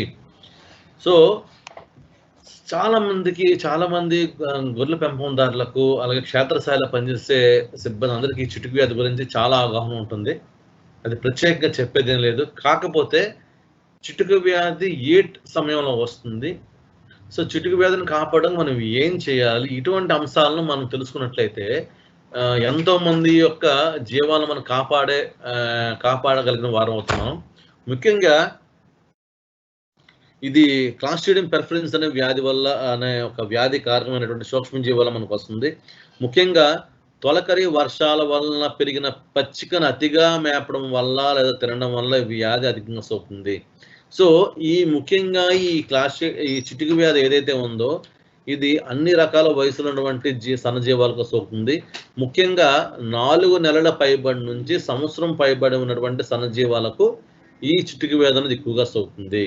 సో మనకు తెలుసు ఏ జీవం అయినా సరే తల్లి నుంచి పుట్టిన తర్వాత 2-3 నెలల వరకు తల్లి పాల ద్వారా పోతుంది. సో గొర్రె పిల్ల కానీ మేక పిల్ల కానీ ఏదైనా సరే తల్లి పాల మీద ఆధారపడిపోతుంది. సో తల్లి పాల నుంచి వచ్చే యాంటీబయాటిక్స్ వల్ల వాటి యొక్క ఇమ్యూన్ సిస్టమ్ బాగా డెవలప్ అయ్యి అభివృద్ధి చెంది ఎటువంటి వ్యాధులు తట్టుకునే అవకాశం ఉంటుంది. కానీ ఇక్కడ మీకు చిన్న క్లారిటీ ఇస్తున్నాను. కానీ చిటుక వ్యాధి మాత్రం దీనికి ఎటువంటి మినహాయింపు ఏమీ కాదు. చిటుక వ్యాధి 4 నెలల పైబడి వస్తని అపోహపడవద్దు. 1.5 సంవత్సరం వయసు కానీ 2.5 సంవత్సరాల వయసు కూడా గొర్రెల పిల్లలకు వచ్చిన సందర్భాలు కూడా ఉన్నాయని ఈ సందర్భంగా నేను మీకు తెలియజేసుకుంటున్నాను. ఎందుకంటే బాగా పుష్టిగా మరియు బలంగా ఉన్న జీవాల్లో ఈ వ్యాధి ప్రభావం ఎక్కువగా ఉంటుంది. సో అటువంటి గొర్రెలు మేకలు ఏంటంటే బాగా తింటాయి. సో బాగా పుష్టిగా మరియు బలంగా ఎప్పుడు ఉంటాయి, బాగా తినడం వల్ల వస్తాయి. అటువంటి జీవాలలో ఈ వ్యాధి ప్రభావం చాలా ఎక్కువగా పనిచేస్తుంది. మీరు దాంతోపాటు అకస్మాత్తుగా మనం దానా మార్చామనుకోండి, ఈరోజు ఒక రకమైన దానా పెట్టి రేపు వేరే దానా పెట్టాం, అటువంటి దానా అకస్మాత్తుగా మార్చడం వల్ల కూడా ఈ వ్యాధి వస్తుంది. సో ఈ వ్యాధి ఎంత త్వరగా వస్తుందంటే నాకు పర్సనల్ ఎక్స్పీరియన్స్ కూడా ఉందండి. సో నేను ఒక ప్రాంతంలో పనిచేసినప్పుడు ఒక రైతుకి నేను అప్రిషియేట్ చేసి ఉండేవాడిని. మంచి జీవాలు పెంచేవారని ఆయన చెప్పి మీ గ్రామంలో అందరికంటే బాగా పెంచి, ఎందుకంటే అతనికి ఈ గొర్రెల పెంపకం మీద చాలా ఇంట్రెస్ట్ అన్నమాట. అలా మనకు కొంతమంది ఉంటారు, అన్ని గొర్రెలు బాగుంటాయి. అటువంటి వ్యక్తి ఒకసారి వర్షాకాలంలో చిటుకు వ్యాధి అతనికి అంతకుముందు టీకాలు వేసుకోమని చెప్పినప్పుడు వేసుకునే సందర్భంలోనే అతని దగ్గర ఉన్నటువంటి గొర్రెలు నా కళ్ళ ముందు చనిపోతుంటే ఏమీ చేయలేని పరిస్థితి ఏర్పడిపోయింది అన్నమాట. ఎందుకంటే చెప్పాను కదా మీకు, అందుకే చిటుక వ్యాధి అంటే మన చిటికేసలు మరణిస్తుంటాయి. ఒక వ్యాధికి మనం చికిత్స అందజేసే లోపల ఒక వ్యాధిగ్రస్తమైనటువంటి జీవానికి చికిత్స అందజేసే సమయంలోనే ఇంకొక పశువు ఇంకో జీవం అన్నది ఆ వ్యాధికి గురే మరణించే అవకాశాలు ఉంటాయి. సో చాలా ఫాస్ట్గా వస్తుంది డిసీజు. కాబట్టి వ్యాధి గురించి మనం నేర్చుకోవాల్సిన అంశం ఉన్నది. ఎందుకంటే ఒక్కొక్క గొర్రెలు మనకి ఈరోజు క్షేత్రస్థాయిలో తీసుకుంటే 10,000 నుంచి 15,000 వరకు కూడా వచ్చే రేట్లు కూడా ఉన్నాయి, మంచి మంచి సైజులు ఉన్నవి. అటువంటి 10,000 లేదా 8,000 విలువ ఉన్నటువంటి జీవాలు అకస్మాత్తుగా మరణిస్తే రైతుకి ఎంత ఆర్థిక నష్టం కలుగుతుందో ఒకసారి మీరు గుర్తు చేసుకోండి. దాన్ని దృష్టిలో పెట్టుకొని ఈ వ్యాధి గురించి మీరు తెలుసుకోవాల్సిన అంశం ఎంతైనా ఉంది. సో ముఖ్యంగా మీకు ఇదివరకు చెప్పినట్లే ఇది క్లాస్ట్రీడియం పెర్ఫరెన్సిస్ అనే సూక్ష్మజీవి వల్ల కలుగుతుంది. ఓకే, సో ఇప్పుడు చూడండి, మీకు అక్కడ చిత్రాలను చూపించారు. ఫస్ట్ చిత్రం, రెండు చిత్రాలు ఉన్నాయి. మొదటి చిత్రంలో చూస్తే ఆరోగ్యంగా, పుష్టిగా మరియు బలంగా ఉన్న జీవాలు ఎటువంటి లక్షణాలు చూపకుండా అకస్మాత్తుగా గాలిలో ఎగిరి చిటుకులా మరణిస్తాయి. చూడండి, అక్కడ ఉన్న మొదటి చిత్రంలో చూసినట్లయితే ఇంచుమించు 40-50 గొర్రెలు ఉన్నాయి. అన్నీ చాలా బలిష్టంగా ఉన్నాయి, కానీ గొర్రెలను ఒకేసారి మరణించాయి. సో రైతుకి అంత ఆర్థిక నష్టం. ఒక 40 గొర్రెలు అంటే 40 ఇంటూ ఒక 10,000 వేసుకోండి. ఒక్క చిటుకులో అంటే ఒక అంత తక్కువ సమయంలోని రైతుకి ఎంత ఆర్థిక నష్టం కలుగుతుందో ఆలోచించండి. అలాగే రెండోది ఏంటంటే, రెండో చిత్రంలో మీరు చూసినట్లయితే జీవాలు మరణించడానికి ముందు ఊపిరి తీసుకోవడం చాలా ఇబ్బంది పడతాయి. తలని గోడకేసి లేదా చెట్టుకేసి ఒకవైపు పెట్టుకుంటాయి, తల కొట్టుకుంటాయి, అలాగే పళ్ళను కురుగుతాయి. అలాగే కడుపు ఏదైతే ఉందో కడుపు పెరిగిపోయి ఉంటుంది, ఎందుకంటే బాగా తింటాయి కాబట్టి వాటి పొట్ట పెరిగిపోయి ఉంటుంది. పొట్ట పెరిగినప్పుడు నొప్పి వస్తుంది, కాళ్ళు తనుకుంటూ ఉంటాయి. ఇటువంటి లక్షణాలన్నీ మనం ఈ చిటుకు వ్యాధిలో మనం గమనించవచ్చు. ఎందుకు వస్తుంది? మామూలుగా కూడా మీకు తొలకరి వర్షాల ముందే ఎందుకు వ్యాధి వస్తుంది, తొలకరి వర్షాలతో మామూలుగా రెగ్యులర్ టైంలో ఎందుకు వ్యాధి అనేది మనం ఈరోజు ఈ కార్యక్రమంలో మనం తెలుసుకుందాం. అలాగే మీకు మూడో చిత్రంలో గమనించినట్లయితే కడుపు నొప్పి అధికంగా ఉంటుంది. మీరు చూసినట్లయితే చూడండి, ఆర్చ్డ్ బ్యాక్ కండిషన్, అంటే వెన్నుపూస అనేది వంచేటట్టు ఉంది. చూసారా, మీరు చిత్రంలో చూసినట్లయితే వెన్నుపూస వంచేటట్టు ఉంది. దీన్ని మనం ఆర్చ్డ్ బ్యాక్ కండిషన్ అంటాం. సో వెన్నుపూస ఉంటుందంటే దానికి కడుపు నొప్పి ఎక్కువగా ఉంటుంది. అలాగే పల్చగా మీకు విరోచన కలుగుతాయి, రక్తంతో కూడిన విరోచనలు వస్తాయి, కాళ్ళు బిగిసిపోయినట్టు నడుస్తుంది, ఎందుకంటే విపరీతమైన నొప్పి ఉంటుంది, కడుపు ఉబ్బిపోతాయి, మూర్ఛతో మరణిస్తాయి. ఇవన్నీ మనకి కొన్ని ఫ్రాక్షన్ ఆఫ్ సెకండ్స్ అన్నమాట, అంటే చిటుకలో జరుగుతాయి అనుకుంటా. మన ఈ లక్షణాలన్నీ మీకు చూపిస్తున్నాను, కానీ అంటే చిటుకు వ్యాధి వచ్చినప్పుడు ఎటువంటి లక్షణాలు కలుగుతాయి అనేది మీకు చెప్పాను, కానీ ఇవన్నీ చాలా ఫాస్ట్ జరుగుతాయి. ఒక్కోసారి ఏంటంటే రక్తంతో కూడిన విరోచనలతో అందరికి వస్తాడు రైతు, మనం చికిత్స చేసే లోపల మరణిస్తాయి. సో చిటుకు వ్యాధి అనేది అంత ప్రమాదకరము. కాబట్టి మీకు చిన్న వీడియో క్లిప్పింగ్ కూడా ఉన్నది, కూడా చూపిస్తాను మీకు. కడుపు ఉబ్బిపోయి మూర్ఛతో మనకి మరణిస్తాయి. సో ఎందుకు ఇలా మరణిస్తున్నాయి? సో మామూలుగా కూడా గొర్రెలు మేకలు బయట విస్తృత పద్ధతిలో బయట మేపుకెళ్తాయి. అక్కడ ఉన్నటువంటి గడ్డి పరకలు ఉంటాయి, గడ్డి పరకల మీద ఉన్నటువంటి ఈ సూక్ష్మజీవులు కామన్గా ఉంటాయి, మట్టి ఉంటుంది, అవన్నీ వాటి పైన అంటే పొలం గట్ల పైన ఉన్నటువంటి పచ్చిగా అవి తింటుంటూ ఉంటాయి. అవి రెగ్యులర్గా ఉన్నటువంటి విషయమే. సో అటువంటి సూక్ష్మజీవులు వాటి కడుపులోకి వెళ్తాయి, రూమెన్ పొరల నుంచి వెళ్తాయి, రూమెన్ పొరల నుంచి పేగుల్లోకి వెళ్తాయి. పేగుల్లో కూడా ఎప్పుడైతే ఈ సూక్ష్మజీవులన్నీ లోపలికి వెళ్తాయో, ఈ సూక్ష్మజీవులు కొన్ని సూక్ష్మజీవులు లోపలికి వెళ్ళిన తర్వాత లోపల ఉన్న జీర్ణస్రావాలు, జీర్ణరసాలకు దాటికి మరణిస్తాయి. కొన్ని అక్కడి నుంచి పేగుల్లోకి వెళ్తాయి, పేగుల్లో కూడా కొంత మరణిస్తే, కొన్ని పేడ ద్వారా బయటపోతే. ఇది రొటీన్గా జరిగే వ్యవహారమే. కానీ తొలకరి టైంలో ఎందుకు మరణిస్తున్నాయి? సో ఈ చిటుకు వ్యాధికి సంబంధించినటువంటి క్లాస్ట్రీడియం పెర్ఫరెన్సిస్ యొక్క ఈ వ్యాధి కారకాలు ఎప్పుడు భూమి మీద ఉంటాయి, ఎందుకంటే పేడ ద్వారా బయటకు వస్తున్నాయి, మళ్ళీ గడ్డి పరకల మీదకి వస్తుంటాయి, మళ్ళీ అవి తింటుంటాయి, మళ్ళీ కడుపులో వస్తాయి. ఇవి రొటీన్ ప్రాసెస్. కాకపోతే ఎటువంటి సమయంలో ఇది మరణిస్తాయని తెలుసుకున్నట్లయితే, ముఖ్యంగా మీకు మొదట చెప్పాను, మీకు ఓవర్ ఈటింగ్ డిసీజ్ అని చెప్పాను మీకు. అంటే అతిగా మేత తినడం వల్ల ఈ వ్యాధి వస్తుందని చెప్పాను. సో అతిగా తినడం వల్ల అంటే ఎప్పుడైతే ఈ తొలకరి వర్షాలు పడిన తర్వాత లేదా కొత్త నీరు చేరిన తర్వాత ఆ ప్రాంతంలో గడ్డి మొలకలు లేతగా ఉంటాయి. అటువంటి లేత గడ్డిని ఈ గొర్రెలకు చాలా అనుకూలం తినాలనిపిస్తుంటుంది. అటువంటి గడ్డిని వేగంగా తింటాయి. సో అటువంటి వాటిలో మీకు పిండి పదార్థాలు లేదా ఫైబర్ మెటీరియల్ ఏదైతే ఉందో అది చాలా తక్కువగా ఉంటుంది. వెన్ కంపేర్ టు కొద్దిగా ముదరగడ్డితో పోల్చుకుంటే వీటిలో మనకు ఫైబర్ కంటెంట్ చాలా తక్కువ ఉంటుంది. ఇటువంటి గడ్డిని అవి ఎక్కువగా త్వరగా మేయడం వల్ల లేదా దానాన్ని త్వరగా మేయడం వల్ల వాటిలో ఫైబర్ కంటెంట్ తక్కువగా ఉంటుంది. సో ఎక్కువ తినడం వల్ల అవి శరీరంలోకి చేరిన తర్వాత ఒక ప్యాక్గా మారిపోతుంది. అంటే తక్కువ తింటే పెద్ద ఇబ్బందికర పరిస్థితులు ఉండవు, కానీ ఒకేసారి ఎక్కువగా తినడం వల్ల రూమెను లేదా రూమెన్ పొరలు కడుపు మొత్తం అంటే పట్టేస్తుంది. సో అలా పట్టడం వల్ల ఏమవుతుందంటే గాలి చొరబడలేని విధంగా ఎప్పుడైతే తినేస్తాయో వాటి వల్ల ఏమవుతుందంటే ఆ ప్రాంతంలో మీకు ఎనరోబిక్ కండిషన్ ఏర్పడుతుంది. ఎనరోబిక్ కండిషన్ అంటే గాలి చొరబాట్లేని ఒక వాతావరణం ఏర్పడుతుంది. సో ఇటువంటి వాతావరణం ఏర్పడినప్పుడు ఏవైతే అంటే మామూలు టైంలో కూడా శోషణీయులు కడుపులో ఉంటాయి, కానీ అంత వ్యాధి కలజేయవు. సో ఎప్పుడైతే ఇటువంటి వాతావరణం ఏర్పడుతుందో అప్పుడు ఏముందంటే ఈ సూక్ష్మజీవులు ఎక్కువగా పునరుత్పత్తి జరిగే అవకాశాలు ఉంటాయి.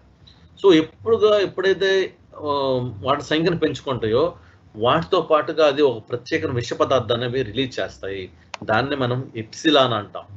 ఈ ఎప్సిలాన్ విషయం ఎప్పుడైతే రిలీజ్ అవుతుందో ఈ ఎప్సిలాన్ అనే విషయం అనేది న్యూరోటాక్సిక్ అంటారు. ఇది శరీరంలో రక్తంలోకి వచ్చేస్తుంది. అంటే ఈ సూక్ష్మజీవులు విడుదల చేసినటువంటి విష పదార్థం ఎప్సిలాన్ అటువంటి కండిషన్లోనే ఇది రిలీజ్ చేస్తుంది. ఎప్పుడైతే ఈ ఎప్సిలాన్ అనేది రక్తంలోకి రిలీజ్ అవుతుందో అది క్రమేణా మెదడు మీద ఎఫెక్ట్ చేసి మీకు ఇప్పుడు ఫోటోలో చూపిన విధంగా గోడకు తలకు నడ్డు పెట్టుకోవడం కానీ, నోటు నుంచి సొంగగర్చుకోవడం కానీ, పళ్ళు కొరకడం కానీ, పట్టు తనుకోవడం, ఇటువంటి ఏవైతే సిమ్టమ్స్ ఏవైతే ఉన్నాయో ఇటువంటి సిమ్టమ్స్ చూపిస్తాయి. అంటే నాడీ వ్యవస్థ మీద తీవ్ర ప్రభావాన్ని ఈ ఎప్సిలాన్ టాక్సిక్ అనేది మనకు కలుగు చేస్తుంది. కాబట్టి మామూలుగా రెగ్యులర్ ప్రాసెస్లో బయటకు వెళ్ళి మేత వేసినా ఇటువంటి వ్యాధి వచ్చే అవకాశం లేదు, కానీ ఎప్పుడైతే ఎక్కువగా అతిగా మేయడం వల్ల, అలాగే ఫైబర్ కంటెంట్ తక్కువగా ఉన్నటువంటి పదార్థాలను ఎక్కువగా మేయడం వల్ల అటువంటి వాతావరణం ఎనరోబిక్ కండిషన్ వాతావరణం ఎప్పుడైతే ఏర్పడి అప్పుడు ఎప్సిలాన్ టాక్సిన్ రిలీజ్ అవుతుందో అప్పుడే గొర్రెలు మేకలు మరణించే అవకాశాలు ఉంటాయి. అది కూడా ఎక్కువగా మేకల్లో కన్నా గొర్రెల్లోనే ఈ వ్యాధి ఎక్కువగా వస్తుంది. అకస్మాత్తుగా మరణిస్తాయి. ఒకేసారి అధికంగా మేయడం వల్ల ఈ వ్యాధి వచ్చే అవకాశాలు ఉంటాయి. సో మీరు చూడండి, లష్ గ్రీన్ పాస్టర్ ఉంది మీకు ఫస్ట్ ఫోటోలో చూసిన విధంగా. అంటే చక్కగా పచ్చిగా చాలా లేతగా చాలా బాగుంది. సో గొర్రెలు విరగబడే మేస్తాయి. సో మేయడం వల్ల అతిగా తినడం వల్ల మనకు పొట్టలో గాలి చొరబడిన విధంగా ఎప్పుడైతే ఈ పచ్చిక అనేది ఆక్రమిస్తుందో అది కూడా తక్కువ ఫైబర్ డైట్ ఉందో అటువంటి టైంలో ఎప్సిలాన్ టాక్సిన్ అనేది ఎక్కువగా రిలీజ్ అవుతుంది. అప్పుడు మనకి ఇటువంటి సిమ్టమ్స్ అనేవి ఇటువంటి పర్యావసనాలు మనకు కలుగుతుంటాయి.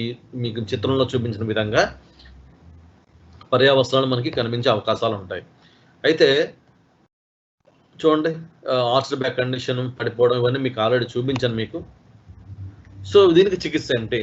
సాధారణంగా మీకు చెప్పాను, దీన్ని చిటుక వ్యాధి అని అంటాం మనం. అంటే చిటుక వేసే లోపలే మరణిస్తాయి. కానీ ఒక్కోసారి జ్వరం కానీ, పళ్ళు కొరకడం కానీ, వణకడం కానీ, బిగుసుకుపోవడం కానీ, చిన్న పలుచుగా పేడ వేయడం కానీ, పొట్ట తన్నుకోవడం కానీ, కాళ్ళు బిగిసిపోయిన అడ్డం కానీ, ఆర్చ్డ్ బ్యాక్ కండిషన్ అంటే నడువు ఎత్తి నడవడం కానీ, కాళ్ళు బిగదీసుకుని అడ్డం కానీ, ఇటువంటి సిమ్టమ్స్ ఉన్నప్పుడు రైతు చాలా భయపడతాడు, గొర్రెల పెంపకదారు చాలా భయపడతాడు. అటువంటి వాటిని మనం పట్టుకొచ్చి మన కేంద్రానికి పట్టుకొచ్చే అవకాశాలు ఉంటాయి. అటువంటిగా మన కేంద్రానికి పట్టుకొచ్చినప్పుడు మనం ఆ గొర్రె యొక్క పరిస్థితిని గమనించి వెంటనే మనం హిస్టరీ కలెక్ట్ చేయాలి. అసలు ఎందువల్ల వచ్చింది, ఎప్పటి నుండి వచ్చింది, ఎక్కడ మేసింది, ఇవన్నీ మనం అక్కడ నుంచి కొద్దిగా హిస్టరీ తీసుకుంటాము. హిస్టరీ తీసుకోవడం వల్ల అప్పుడు ఏం చేస్తానంటే, సాధారణంగా నేను మీకు ఆల్రెడీ ఎందుకు చెప్పాను, మీకు ఒక ప్రాంతంలో నేను పనిచేసేటప్పుడు చికిత్స చేసే లోపల మరణించారు 2-3 గొర్రెలు మంచి వర్షాకాలం టైంలో. సో అటువంటి ఎక్స్పీరియన్స్ కూడా కొంతమంది ఎక్స్పీరియన్స్ అయ్యే ఉంటారు. సాధారణంగా చికిత్స చేసే లోపల మరణిస్తాయి. కానీ ఎప్పుడైతే అందరు పట్టుకొచ్చినప్పుడు మనం గొర్రె కానీ మేక కానీ కండిషన్ మనం గమనించి దాన్ని ఏ విధంగా మనం బయటకు తీసుకురావాలి అంటే, ఒకవేళ ఈ నాడీ సంబంధ అంశాలు కలిగినప్పుడు వాటిని తగ్గించే ప్రయత్నం చేయాలి. అంటే కొద్ది సెడేటివ్స్ ఏమైనా కొద్ది ఇచ్చే ప్రయత్నం చేయాలి. ప్లస్ టాక్సిన్స్ ఎక్కువగా మొత్తంలో ఉంటాయి కాబట్టి ఒకసారి మనం వాటిని తగ్గించడానికి, అలాగే విరోచనాలు ఎక్కువగా ఉంటాయి, టాక్సిన్స్ ఎక్కువగా ఉంటాయి కాబట్టి ఈ విరేచనాలను కొద్దిగా రీకూప్ చేయాలంటే శరీరంలోని ద్రవస్థాయి తగ్గిపోతుంది కాబట్టి, డీహైడ్రేట్ అయిపోతుంది కాబట్టి దాన్ని తగ్గించే ప్రయత్నం చేయాలి. కాబట్టి ఒకసారి డెక్స్లో సెలైన్ పెట్టుకునే అవకాశాలు ఉంటాయి. అలానే విరోచనకార నివారణ మందులు కూడా మనం కొద్దిగా తినిపించాలి. యాంటీ డయేరియల్స్ మందులు కూడా కొద్దిగా తినిపించాలి. సో ఇటువంటి కార్యక్రమాలను మనం చేపట్టవలసి అవసరం ఉంటుంది చిటుకు వ్యాధులని. కానీ చిటుకు వ్యాధికి ఇంత మనం చికిత్స చేసే సమయం అయితే ఇవ్వదు సాధారణంగా. కానీ ఈ ఎప్సిలాన్ టాక్సిన్ అన్నది తక్కువ మొత్తంలో రిలీజ్ అయినప్పుడు మనకి ఈ అంశాలు అనేవి గమనిస్తాం మనం. సో యాంటీబయాటిక్ మరి నొప్పి నివారణ మందులు కూడా మనం వాడమని చెప్పారు. అంటే ఏంటి, ఎప్పుడైతే ఎప్సిలాన్ టాక్సిన్ రిలీజ్ అవుతుందో, ఎప్సిలాన్ టాక్సిన్ తక్కువ మొత్తంలో రిలీజ్ అయినప్పుడు ఈ కాళ్ళు తనుకోవడం అంటే విపరీత కడుపు నొప్పి వస్తుంది. సో ఆ కడుపు నొప్పిని తగ్గించడానికి మనం ఈ నొప్పి నివారణ మందులు వాడాలి. అలాగే ఈ టాక్సిన్ ఉంది శరీరంలో ఉన్న వ్యవస్థను, కడుపులో ఉన్నటువంటి వ్యవస్థను, ముఖ్యంగా ఆ పేగుల ప్రాంతాలను మొత్తం డ్యామేజ్ చేస్తుంది కాబట్టి ఆ డ్యామేజ్ని తగ్గించడానికి మనం కొన్ని యాంటీబయాటిక్ మందులు కానీ, ఒకవేళ గొర్రె బతుకుంటే మాత్రం 3 నుంచి 5 రోజుల వరకు పశు వైద్య సలహా మేరకు మనం వాడాలి. ఓకే. సో ముఖ్యంగా ఏంటంటే మనము 2 ముఖ్యమైన అంశాలు మనం గుర్తుపెట్టుకోవాలండి. ఎటువంటి స్థితిలో మనకి గొర్రెలు మేకలు మనం చూసాము. సో ఆ స్థితిలో ఉన్నప్పుడు ముందు ఆ స్థితిని తగ్గించాలంటే ఏం చేయాలి? ఒకవేళ కాళ్ళు తన్నుకుంటుంది, ఆర్త్రోబే కండిషన్లో ఉందంటే కడుపు నొప్పితో ఉంది. సో కడుపు నొప్పి నివారించే మందులు మనం ఇమీడియట్గా చేపట్టాలి. అలాగే పారుతా ఉంది, సో శరీరం డిహైడ్ అయిపోతుంది కాబట్టి మనం వాటికి ఓరల్గా తినిపించే ప్రయత్నం చేయాలి. లేదు ఆల్రెడీ మనకేంటంటే ఏదైతే చిటుకు వ్యాధి ప్రభావానికి గురయ్యే 2-3 గొర్రెల మేక చనిపోయాయని చెప్పి రైతు మనకు చెప్పాడో, సో ఇది కూడా దానికి మాదిరిగానే ఎఫెక్ట్ అయ్యిందని మనం గమనించి చికిత్సకు వచ్చిందని సెలైన్స్ పెట్టాలి. ఎందుకంటే ఎప్సిలాన్ టాక్సిన్ అనేది శరీరంలో రక్తంలో అప్పటికి సెటరేట్ అయిపోయి ఉంటుంది కాబట్టి దాన్ని కొద్దిగా డైల్యూట్ చేయడానికి మనం ఈ సెలైన్స్ ఎక్కించుకుంటాము. అలాగే యాంటీ డయరల్స్ పెడతాము. అవకాశం నొప్పి నివారణ మందులను, అలాగే యాంటీబయాటిక్ మందులు మనం వాడినట్లయితే మనం కొంతగా చిటుకు వ్యాధికి గురైనటువంటి పశువును కాపాడగలిగిన వారు అవుతాం. కానీ 90% సందర్భంలో చిటుకు వ్యాధికి గురైనటువంటి మేక కానీ గొర్రె కానీ అకస్మాత్తుగానే మరణిస్తాయి. నివారణ. సో వ్యాధి నివారణ టీకాలను సాధారణంగా మే నెలలో, అంటే తొలకరి వర్షాలు కురవక ముందే మనం చేయించాలి. సో తొలకరి వర్షం జనరల్గా మనకి జూను, ఇప్పుడు సీజన్స్ మారిపోతున్నాయి కాబట్టి ఒకసారి ఏప్రిల్ నెలలో వర్షాలు పడిపోతున్నాయి, మే నెలలో వర్షాలు పడిపోతున్నాయి కాబట్టి సాధారణంగా వచ్చే మాన్సూన్ ఏదైతే ఉందో మాన్సూన్కి 1 నెల రోజుల ముందుగానే ఈ గొర్రెలకి మేకలకి మనం వ్యాధి నివారణ టీకాలు వేయించాలి. అయితే ఇక్కడ మీరు గమనించవలసిన అంశం ఇంకోటి కూడా ఉంది. ఏంటంటే శరీరంలో పరాన్నజీవుల యొక్క లోడ్ అధికంగా ఉన్నప్పుడు కూడాను ఈ ఇంట్రోటాక్సిన్ సంబంధించినటువంటి క్లాస్ట్రిడియం పెర్ఫరెన్స్ ఎఫెక్టివ్గా సివియర్గా పనిచేసి గొర్రెలు చచ్చిపోయే అవకాశాలు ఉంటాయి. ఇది ముఖ్యంగా గుర్తుంచుకోవాల్సిన విషయం. కాబట్టి మీరు మే నెలలోని జూన్ మాసంలో మీరు తొలకరి వర్షాలకు ముందుగా మీరు టీకా వేసే కార్యక్రమం చేపడతారో దానికి 15 రోజులు ముందుగా ఈ గొర్రెలకి మేకలకి నట్టల నివారణ మందులను తాగించాలి. సో ఎప్పుడైతే నట్టల నివారణ మందులు తాగిస్తారో సో నట్టలు కొంత బయటకు పోయే అవకాశం ఏర్పడుతుంది. అప్పుడు మనం ఈ టీకాలు వేయించుకోవాలి. లేకపోతే ఒకవేళ మనం నట్టలు ఎక్కువగా ఉన్న సందర్భంలో అయితే ఓవర్ అంటే అతిగా మేయకుండా కూడా ఒక్కోసారి గొర్రెలు అకస్మాత్తుగా మరణించే అవకాశాలు ఉంటాయి. ఎందుకంటే పరాన్నజీవులు లోపల ప్రాంతాన్ని బాగా డ్యామేజ్ చేసి ఒక రకమైన వాతావరణం కల్పిస్తాయి. ఆ వాతావరణంలో ఇది ఎప్సిలాన్ టాక్సిన్ అనేది అధిక మొత్తం రిలీజ్ అయ్యే అవకాశాలు ఉంటాయి. కాబట్టి తప్పనిసరిగా వ్యాధి నివారణ టీకాలు వేసే ముందు నట్టల నివారణ మందులు చేపట్టాలి. నట్టల నివారణ మందులు పట్టిన తర్వాత మనం ఈ వ్యాధి నిరోధక టీకాలు ఏవైతే ఉన్నాయో ఇది మనం తొలకరి వర్షాలకు ముందుగా మనం వేయించాలి. అలాగే 15 నుంచి 21 రోజుల లోపల మనం బూస్టర్ డోస్ కూడా వేయించుకుంటే మంచిది. అలాగేనా. అలాగే వర్షాకాలంలో పచ్చిక అధికంగా ఉన్నప్పుడు జీవాలను అదే పనిగా మనం మేయడం ఆపించాలి. ఎక్కువగా ఇది పెరిగే గొర్రెలను ఎక్కువగా వస్తుంది కాబట్టి చాలా ఎక్కువ డ్యామేజ్ జరుగుతుంది కాబట్టి గొర్రెలను తక్కువగా తిప్పాలి. లేకపోతే ఇంకో కూడా చేయొచ్చు, మీరు పచ్చగడ్డితో పాటుగా కొద్దిగా ఎండుగడ్డి కూడా మేపే అవకాశం చేపట్టాలి, లేదా చెట్లు ఆకులు మేపే అవకాశం చేపట్టాలి. అంటే ఒకేసారి అధికంగా ఈ పచ్చి మేత మేపడం వల్ల మీకు చెప్పిన ఆల్రెడీ లోపలికి ఎక్కువగా వెళ్ళిపోయిన తర్వాత ఆ ప్రాంతంలో వేరే వాతావరణం ఏర్పడి ఈ ఎప్సిలాన్ టాక్సిన్ అధిక మొత్తం అయిపోయి ఈ గొర్రెల మేకల మీద సివియర్ దుష్ఫలితాలు, అంటే తీవ్రమైన ఫలితాలను కలిగించే అవకాశం ఉంది. కాబట్టి మనం మేతను పూర్తిగా మేపకుండా అరమేత మేపాలి, తక్కువగా మేపాలి. దాంతోపాటు కొద్దిగా ఫైబర్ ఎక్కువగా ఉన్నటువంటిది, అంటే ఎండుగడ్డి కానీ లేకపోతే చెట్ల ఆకులు కానీ వేరేది, అటువంటి డైట్స్ ఎప్పుడైతే మనం కలిపి మేపుతామో కొంతవరకు ఈ చిటుకు వ్యాధిని మనం నివారించే ప్రయత్నం మనం చేయవచ్చు. కడుపు నిండా మేపకూడదు. అలాగే ఫైబర్ అధికంగా అయితే త్వరగా జీర్ణం అవుతుంది. జీర్ణం కాకుండా ప్యాక్ అయిపోతే మాత్రం ఈ ఎప్సిలాన్ టాక్సిన్ రిలీజ్ అయ్యే అవకాశాలు ఉంటాయి. కాబట్టి జీర్ణం సులువుగా జీర్ణం అయిపోయి ఫ్రీగా మనకి ఈ పేగుల ద్వారా బయటకు వచ్చే విధంగా ఉంటే అవి ఈ చిటికి వ్యాధి అనేది తక్కువ మొత్తంలో ఎఫెక్ట్ చేసే అవకాశం ఉంటుంది. కాబట్టి హరమేత మేపాలి. అలాగే మేతలోని మనం డైట్ ఫైబర్ ఎక్కువగా ఉన్నట్టు చూసుకొని కొద్దిగా ఎండుగడ్డ అటువంటి కూడా మనం ఎండుగా ఉన్నటువంటి ఆహార పదార్థాలు కూడా మేపే ప్రయత్నం మనం చేయాలి. అలాగే వర్షాలకు మొలిచి వాడిపోయిన గడ్డిని జీవాలకు మేపరాదు. చూడండి, వర్షాలకి అంటే లేత గడ్డి మొలుస్తుంది, అది వాడిపోతుంది అంటే ఎండిపోదు, వాడిపోతుంది. అటువంటి గడ్డిని జీవాలకి మేపరాదు. ఓకే, సో ఎప్పుడైనా అధికంగా మేపకూడదు. అలాగే ఫైబర్ ఎక్కువగా గడ్డి మాత్రమే ఈ గొర్రెలు సన్నజీవాలు మనం మేపినట్లయితే ఈ చిటుకు వ్యాధులను నివారించవచ్చు. సో సులువుగా చచ్చిపోతుంది గొర్రె, అలాగే సులువుగా మనం కాపాడుకునే అంశాలు కూడా ఉన్నాయి. రెండే చిటుకు వ్యాధులు, రెండు చిటుకు వేసిన మరణిస్తుంది, సులువుగా మనం ఈ నివారణ చర్యలు కూడా మనం చేపట్టవచ్చు.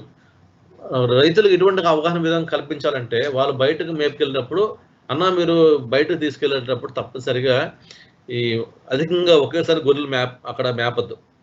అక్కడ నుంచి తీసుకుపోయి వేరే ప్రాంతం తీసుకెళ్ళిపోండి, మేతలేని ప్రాంతానికి.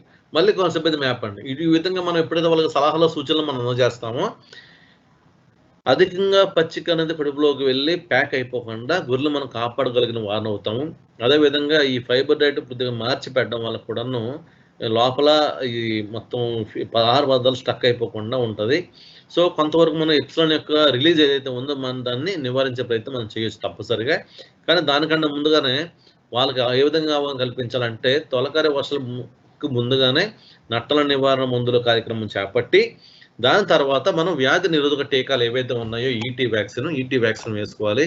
సో ప్రభుత్వం వారు సప్లై చేస్తున్నటువంటి ఈటీ వ్యాక్సిన్ అనేది చాలా అత్యుత్తమైన సత్ఫలితాలు ఇస్తున్నాయి. కాబట్టి ప్రభుత్వం వారు ఏవైతే టీకాలు సప్లై చేస్తున్నారో ఆ టీకాలు వేసుకోవాల్సిందిగా మనం గొర్రెల పెంపకందారులకి సలహాలు సూచనలు అందజేస్తే చాలా మంచి ఫలితాలు ఇస్తాయని ఈ విధంగా నేను తెలియజేసుకుంటున్నాను. ఇక పాలు తాగే గొర్రె పిల్లలు అధికంగా పాలు తాగకుండా జాగ్రత్త పడాలి. సో మీకు ఆల్రెడీ మీకు ముందే చెప్పాను, ఇది 3 నెలల 4 నెలల నుంచి సంవత్సరం వయసులో వస్తుంది. అంత ముందు ఉన్న గొర్రె పిల్లలకు ఇది వచ్చే అవకాశం లేదు. అటువంటి ఫాల్స్ ప్రాపగండా నమ్మద్దు. మీకు 1.5 వయసు ఉన్న గొర్రె పిల్ల కూడా ఈటీ బారిన పడి మరణించిన అవకాశాలు కూడా నేను చూశాను, అది కూడా ఉన్నాయి. చనిపోయిన తర్వాత వాటిని పోస్ట్ మార్టం చేసినట్లయితే మేము గమనించిన సందర్భాలు కూడా ఉన్నాయి. కాబట్టి గొర్రె పిల్లల్లో కూడాను అధికంగా పాలు తాగకుండా జాగ్రత్త పడాలి. గొర్రెల పెంపకందారులకు ఆ విధంగా మనం అవగాహన కల్పించాలి. ఎందుకంటే పాలు ఎక్కువగా తాగినప్పుడు కూడాను లోపల మొత్తం స్టక్ అయిపోతుంది. అటువంటి సందర్భాల్లో కూడా ఈ క్లాస్ట్రిడియం పెర్ఫరెన్స్ ఏదైతే కడుపులో ఉందో అది ఎప్సిలాన్ టాక్సిన్ రిలీజ్ చేసే అవకాశాలు ఉంటాయి. కాబట్టి అది కూడా ఎక్కువగా తాగకుండా జాగ్రత్త పడాలి. అంటే కడుపు మొత్తం ఫుల్ అయిపోకుండా మనం చూసుకోవాలి. అలాగే అకస్మాత్తుగా దానా మార్చినా కూడా ఒక్కోసారి లోపల కొద్దిగా లోపల పేగులు కానీ లేకపోతే దానికి రూమెన్ కానీ అకస్మాత్తుగా మార్పులకు గురైన తర్వాత ఈ వ్యాధి సంభవించే అవకాశం ఉంటాయి. కాబట్టి ఈ 2 ప్రయత్నాలు కూడా మీరు రైతులకు అవగాహన కల్పిస్తే బాగుంటుంది. సో ఇప్పుడు మీకు ఒక చిన్న వీడియో క్లిప్పింగ్ కూడా చూపిస్తాను. గొర్రెల మేకల్లోని ఈ చిటికి వ్యాధి వచ్చినప్పుడు, అంటే చిటికి వ్యాధి బారిన పడి అకస్మాత్తుగా చనిపోకుండా ఉన్న గొర్రె ఏ విధంగా ఉంది చూడండి. ఇది మన చికిత్స కోసం పట్టుకొచ్చిన గొర్రె ఇది చూడండి. आज हम लोग देखेंगे इंट्रोटॉक्सिमिया में बकरियों के साथ क्या होता है, क्या ఏ విధంగా అవుతుంది. అది హిందీలో వచ్చింది అనుకోండి.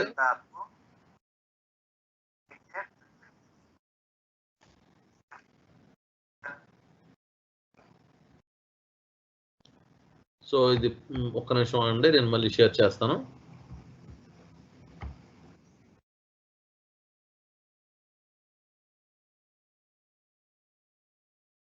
చూడండి అది మీరు చూడండి అక్కడ ఏ విధంగా కనిపిస్తుంది, పళ్ళు కొరుకుగా ఉంటుంది.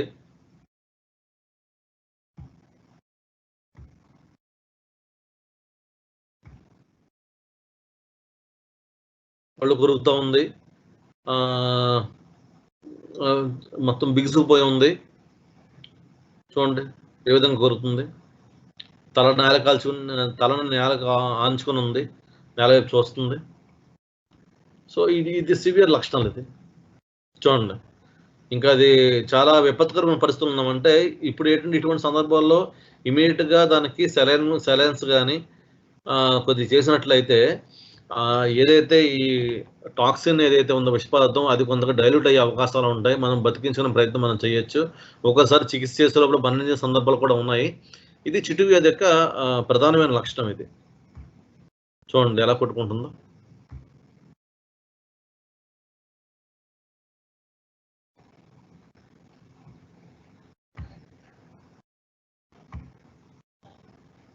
చూడండి, ఇంకా సివియర్గా వచ్చినప్పుడు ఇంకా కళ్ళు తేలవేస్తుంది, నొప్పిని భరించలేకపోతుంది. చూడండి, నొప్పిని భరించలేకపోతుంది.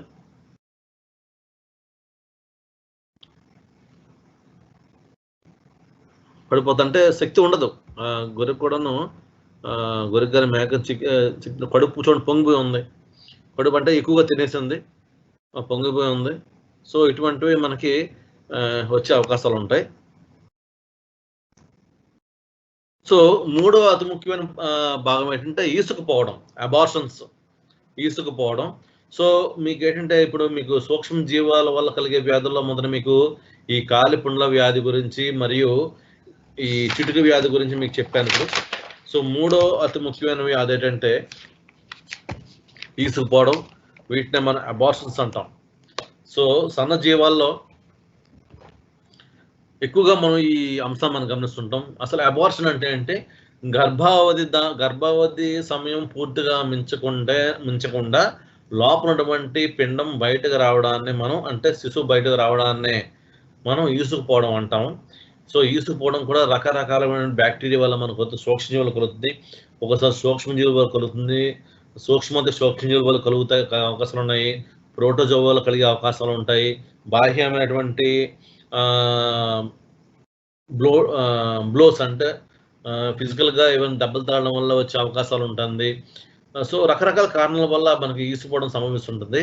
కానీ మనం గొర్రెలు మేకల్లో మీరు గమనించినట్లయితే ఎక్కువగా బ్రూసెల్లా, లెప్టోస్పైరా, లిస్టీరియా, క్యాంపెలా బ్యాక్టీరియా మరియు విబ్రియో అనే సూక్ష్మజీవుల వల్ల ఈ ఈసుకుపోవడం అంటే రాగలుగుతాయి.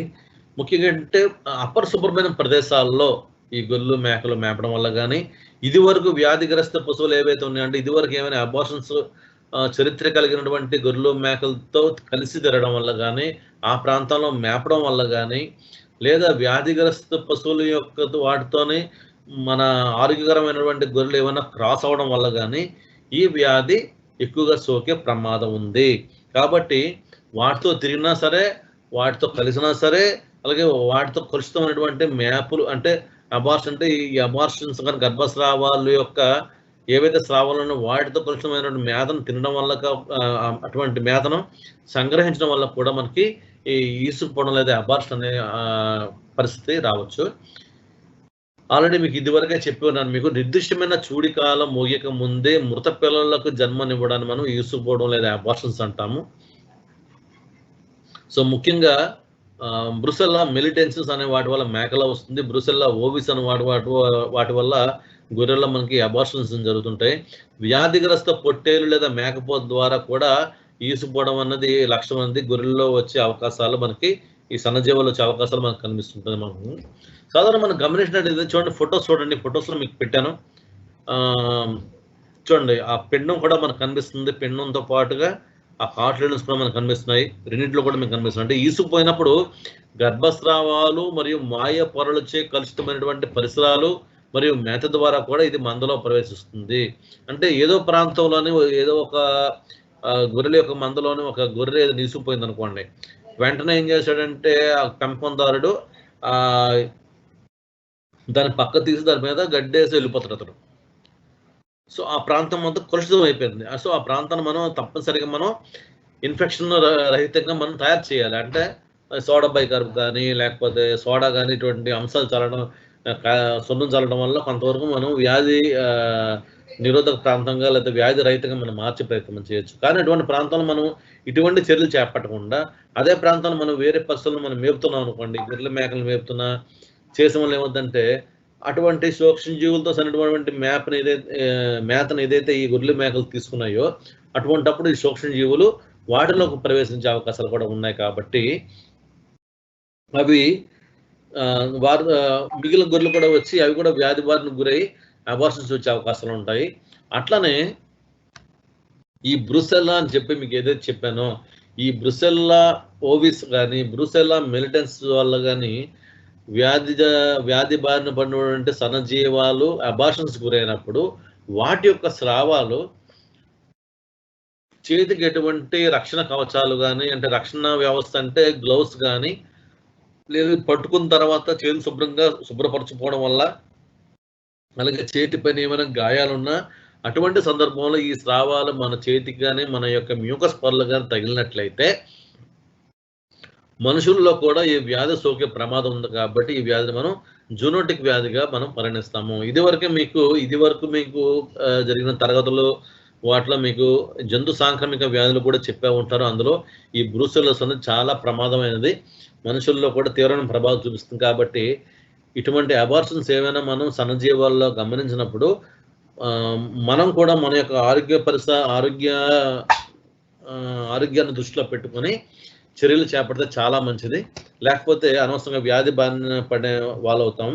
మనం చూస్తున్నాం, ఇది వరకు మన సమాజంలోని ఈ శానిటైజేషన్ మీద కానీ, లేదా వ్యాధి రహితం చేసుకోవడంలో కానీ, లేకపోతే కవచాలు ధరించడంలో కానీ మనకు ఇది వరకుండా కరోనా వచ్చిపోయిన తర్వాత స్పష్టమైన అవగాహన ఏర్పడింది. ప్రతి ఒక్కరు మాస్క్ ధరిస్తున్నారు, ప్రతి ఒక్కరు చేతికి చాలా సందర్భాలు గ్లౌస్ ధరిస్తున్నారు, అలాగే తప్పనిసరిగా చేతులు శుభ్రపరచుకుంటున్నారు. కాబట్టి ఇవన్నీ ఇదివరకు ఈ వ్యాధులన్నీ ఇదివరకు ఉన్నవే, కొత్త వ్యాధులేం కాదు. కానీ మనం ఎప్పుడైతే మనం రక్షణ కవచాలను ఏర్పరచుకుంటామో ఈ వ్యాధులు మనుషులకు సోకే ప్రమాదం కూడా అంతగా ఉండదు. కాబట్టి ఇటువంటి జూనోటిక్ వ్యాధులు మనం దృష్టిలో పెట్టుకొని మనం క్షేత్రస్థాయిలో పనిచేస్తున్నాం. కాబట్టి ఇటువంటి జూనోటిక్ వ్యాధులు మనం గుర్తుపెట్టుకోవడం చాలా మంచిది. అయితే బ్రూసెల్లా ఓవిస్ లేదా బ్రూసెల్లా మిలిటెన్స్ వల్ల కలిగే వ్యాధి లక్షణాలు ఏమిటి? చాలా భయంకరంగా ఉంటాయండి ఇవి.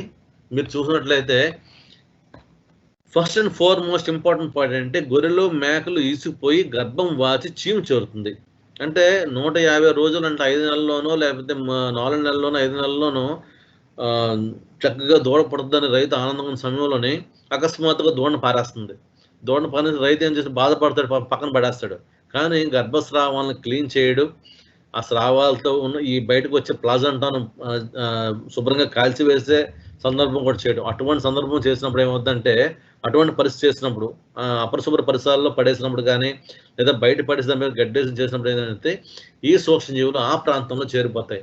అటువంటి ప్రాంతంలో పచ్చికని కానీ లేదా గడ్డిని కానీ ఆరోగ్యవంతమైన గొర్రెలు మేసినప్పుడు వాటికి శరీరంలో కూడా ఈ సూక్ష్మజీవులు చేరి వాటి కూడా అబార్షన్స్ లేదా ఈ బ్రూసెల్లా వ్యాధిని కలిగించే అవకాశాలు ఉంటుంది. అదే మీరు మగ పశువుల్లో అంటే ఆడ పశువుల్లో అయితే మనకి ఈ విధంగా ఈసుకుపోయి అబార్షన్ జరిగే పరిస్థితి ఏర్పడుతుంది. అదే మగ పశువుల్లో మీరు చూసుకున్నట్లయితే స్క్రోటం అంటే మగ జననేంద్రియ వ్యవస్థలో స్క్రోటం ఏదైతే వృషణాలు ఏదైతే ఉన్నాయో ఆ ప్రాంతం మీకు చిత్రంలో మీకు చూపించింది. ఆ ప్రాంతం అనేది ఏంటంటే మీకు బాగా వాచిపోయి కనిపిస్తుంది. అంటే లోపల మొత్తం ఇన్ఫెక్షన్ చేరిపోతుంది, నీరు చేరిపోతున్నాయి, ఎపిడైడ్ స్క్రోటం మొత్తం వాచిపోయి మనకి విపరీతమైన బరువుతోని దాన్ని పట్టుకుంటే మేకపోత కానీ విలవలు లాలిపడుతుంటుంది.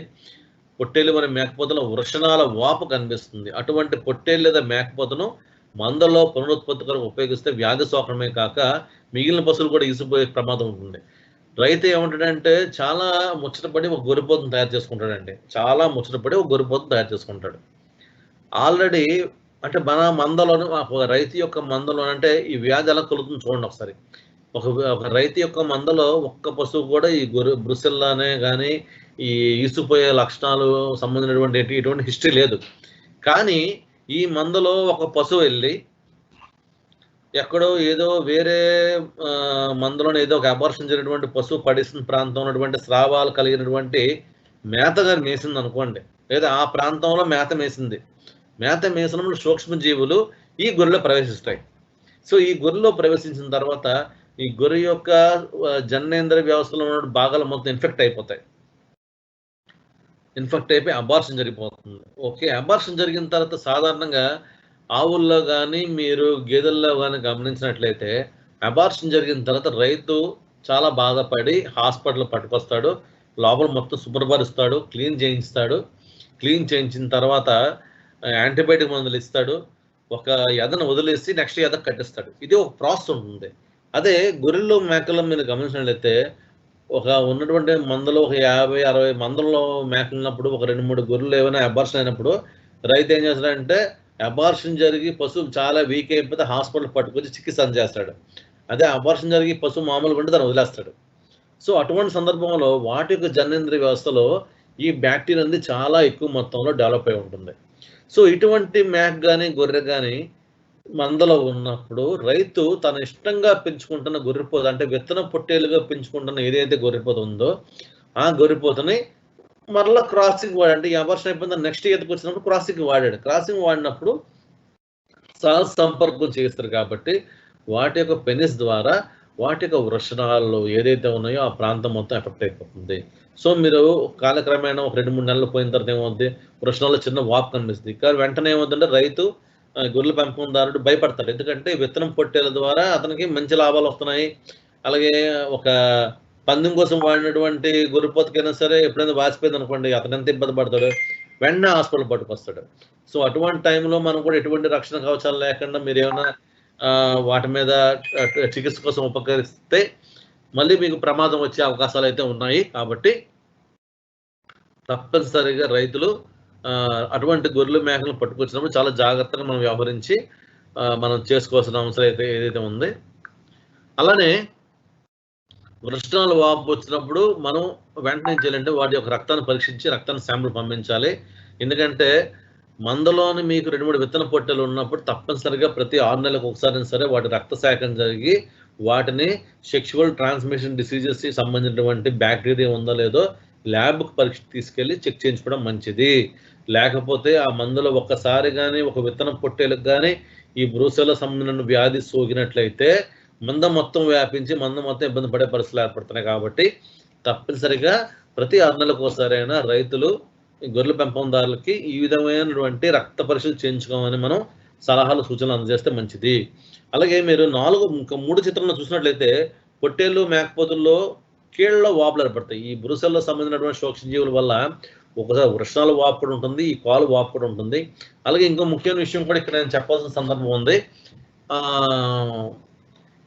ఆరోగ్యవంతమైన గొర్రెలు మేకల సన్నజీవాలు కాకుండా వ్యాధి బారిన పడినటువంటి లేదా అబార్షన్ గురినటువంటి ఈ గొర్రెలు మేకల యొక్క స్రావాలను మనం ఎటువంటి రక్షణ త్వచాలు లేకుండా లేదా గ్లౌస్ కానీ ఏమీ లేకుండా కానీ మనం లోపల చేయిపెట్టి తీసినట్లయితే మన చేతికి ఉన్నటువంటి మ్యూకస్ మెంబ్రెన్స్ ద్వారా కానీ లేదా గాయాల ద్వారా కానీ ఈ సూక్ష్మజీవుల శరీరంలో ప్రవేశించి మనుషుల్లో కూడా ఈ అబార్షన్స్ కలిగించే ప్రమాదం ఉంది. అలాగే ఈ కీళ్ల వాపులు వచ్చే ప్రమాదం ఉంది.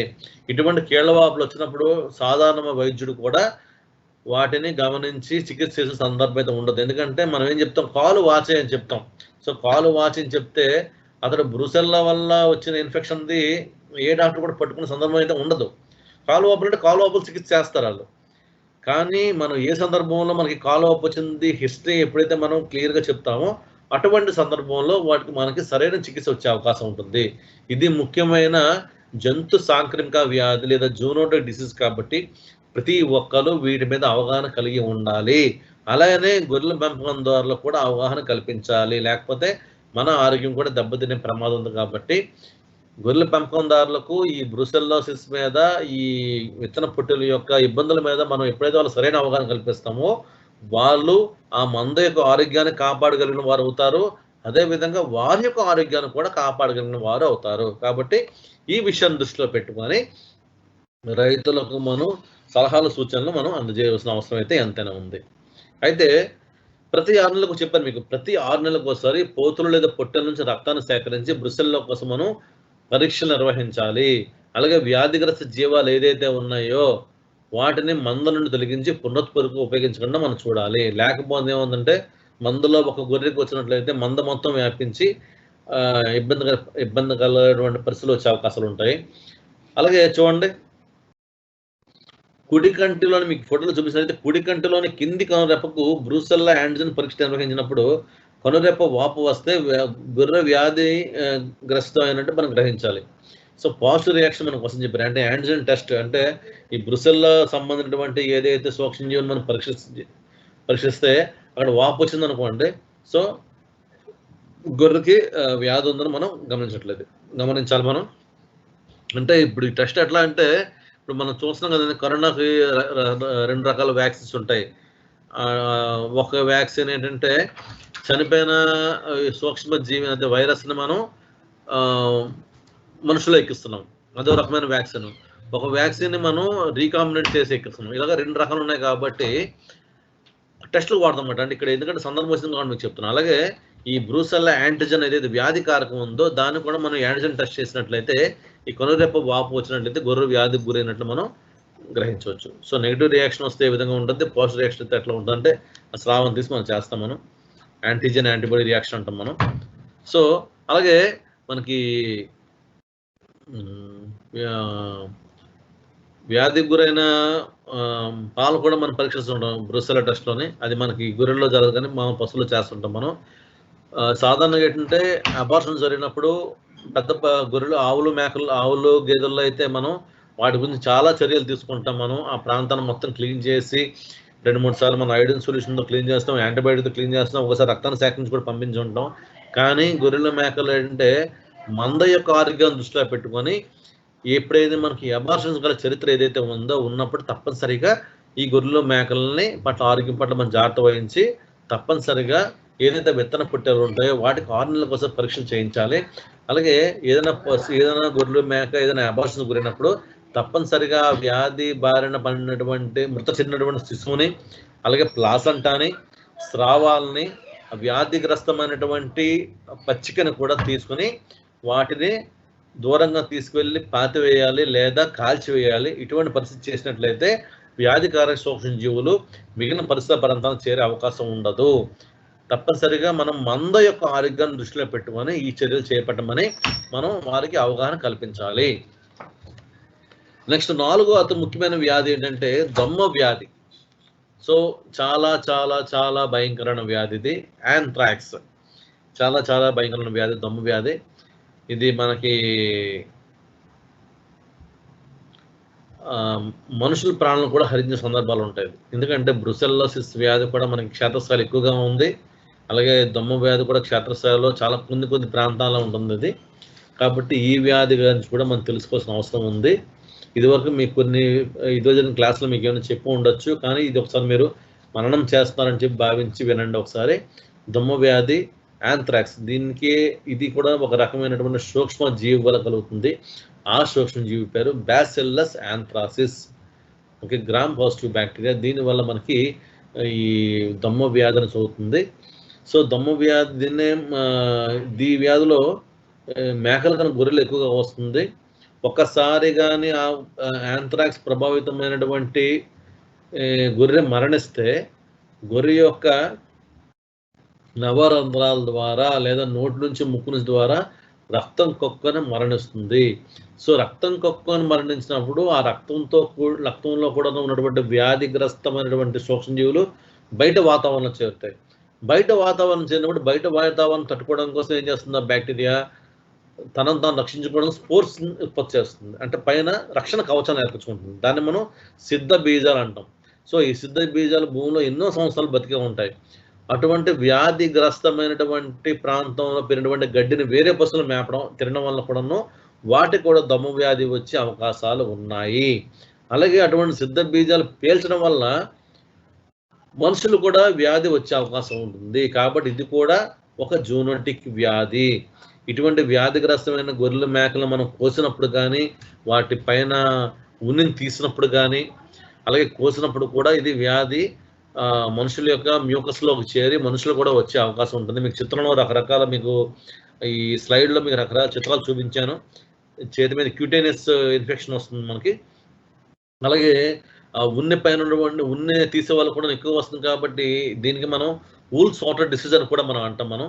సో ఇది అతి ప్రమాదకరమైన జూనోటిక్ వ్యాధి. మనుషులు కలుషితమైన ఆహారం తినడం వల్ల కానీ చర్మం వాడడం వల్ల కానీ సిద్ధ బీజాలను పీల్చడం వల్ల కానీ ఈ వ్యాధి మనుషులకు వచ్చే అవకాశం ఉంది. So anthrax also a zoonotic disease ఇది కూడా ఒక జంతు సాంక్రమికమైనటువంటి వ్యాధి. అలాగే వ్యాధిగ్రస్తమైన జీవం నుండి లభించిన రక్తము నేలపై పడినప్పుడు ఈ సూక్ష్మజీవ సిద్ధ బీజాల రూపంలో కొన్ని సంవత్సరాల పాటు మట్టిలో నిక్షిప్తమై ఉంటాయి. అటువంటి మట్టిలో మనం ఎటువంటి రక్షణ తోచాలు లేకుండా పనిచేసినా లేదా మన చేతికి ఏమైనా గాయాలు ఉన్నా అటువంటప్పుడు ఈ సిద్ధ బీజాలు మన శరీరంలో కూడా ప్రవేశించి మనకు కూడా మనకు కూడా ఈ వ్యాధి వచ్చే అవకాశం ఉంటుంది. సో చూడండి ఇక్కడ వ్యాధి లక్షణాలు గుంపులుగా జీవాలు హఠాన్ మరణం మరియు కడుపు ఉబ్బరం త్వరగా వస్తుంది, తీవ్రమైన జ్వరం ఉంటుంది. సో ఈ యాంథ్రాక్స్ వ్యాధి వచ్చినప్పుడు మనకు కనబడే ముఖ్యమైన లక్షణం అంటే హై ఫీవర్, అధికమైన జ్వరం ఉంటుంది. అలాగే కొన్ని ప్రాంతాలు మనకి ప్రభుత్వం డిక్లేర్ చేస్తుంది మనకి యాంథ్రాక్స్ ప్రభావితమైన ప్రాంతాలు. ఈ ప్రాంతంలో ఒకసారి యాంథ్రాక్స్ వచ్చిందంటే కొన్ని సంవత్సరాల పాటు ఆ ప్రాంతంలో ఉన్న పశువులన్నిటికన్నా మనం రింగ్ వ్యాక్సినేషన్ చేస్తాం. ఎందువల్లంటే యాంథ్రాక్స్ మిగిలిన పశువులు చేరకుండా ఉండడం గురించి. ఒకసారి కానీ వ్యాధిగ్రస్తమైన పశువు మరణించిందే, ఆ ప్రాంతంలో యాంథ్రాక్స్ ద్వారా పశువు చనిపోయిందని డిక్లేర్ అయితే మాత్రం తప్పనిసరిగా రక్షణ చర్యలు మనం ఉపక్రమించాలి. లేకపోతే ఇలా విధంగా అధిక మొత్తంలో గొర్రెలు మేకలు మరణించే అవకాశాలు ఉంటుంది. అలాగే మీరు చూసినట్లయితే రెండో చిత్రంలో మరణించిన జీవుల యొక్క సహజ రంధ్రాల నుంచి గడ్డ కట్టన నల్లటి రక్తం బయటకు వస్తుంది.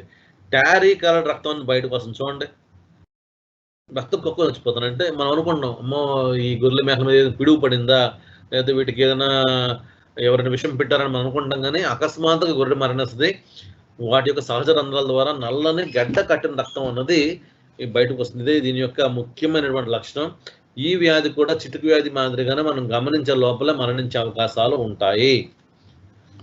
ఓకే, కాబట్టి ఏ ప్రాంతంలో అయినా సరే, అంటే ఇటువంటి ప్రాంతంలో యాంథ్రాక్స్ అనేది ఎప్పుడైనా సరే వచ్చినట్లయితే తప్పనిసరిగా ఆ ప్రాంతంలో పనిచేస్తున్నటువంటి ఈ పశుసంవర్ధక శాఖ సహాయకులు ఆ ప్రాంతంలో ఉన్న పశు వైద్యులతో మాట్లాడి వారితో ఈ వ్యాధిగ్రస్తం కాకుండా ముందుగానే మనం నివారించడం మాదిరిగా ఏవైనా టీకా కార్యక్రమాలు కానీ లేకపోతే యాంథ్రాక్స్ సంబంధమైనటువంటి వ్యాధి గురించి అక్కడ ఉన్నటువంటి గొర్రెల పెంపకందారులకు స్పష్టమైన ఆదేశాలు కానీ అవగాహన కల్పించినట్లయితే అధిక మొత్తంలో జరిగిన నష్టం నుంచి గొర్రెల పెంపకందారులను మనం కాపాడే అవకాశాలు ఉంటాయి. కాబట్టి అది మీరు చేయవలసిన అవసరం ఉంది.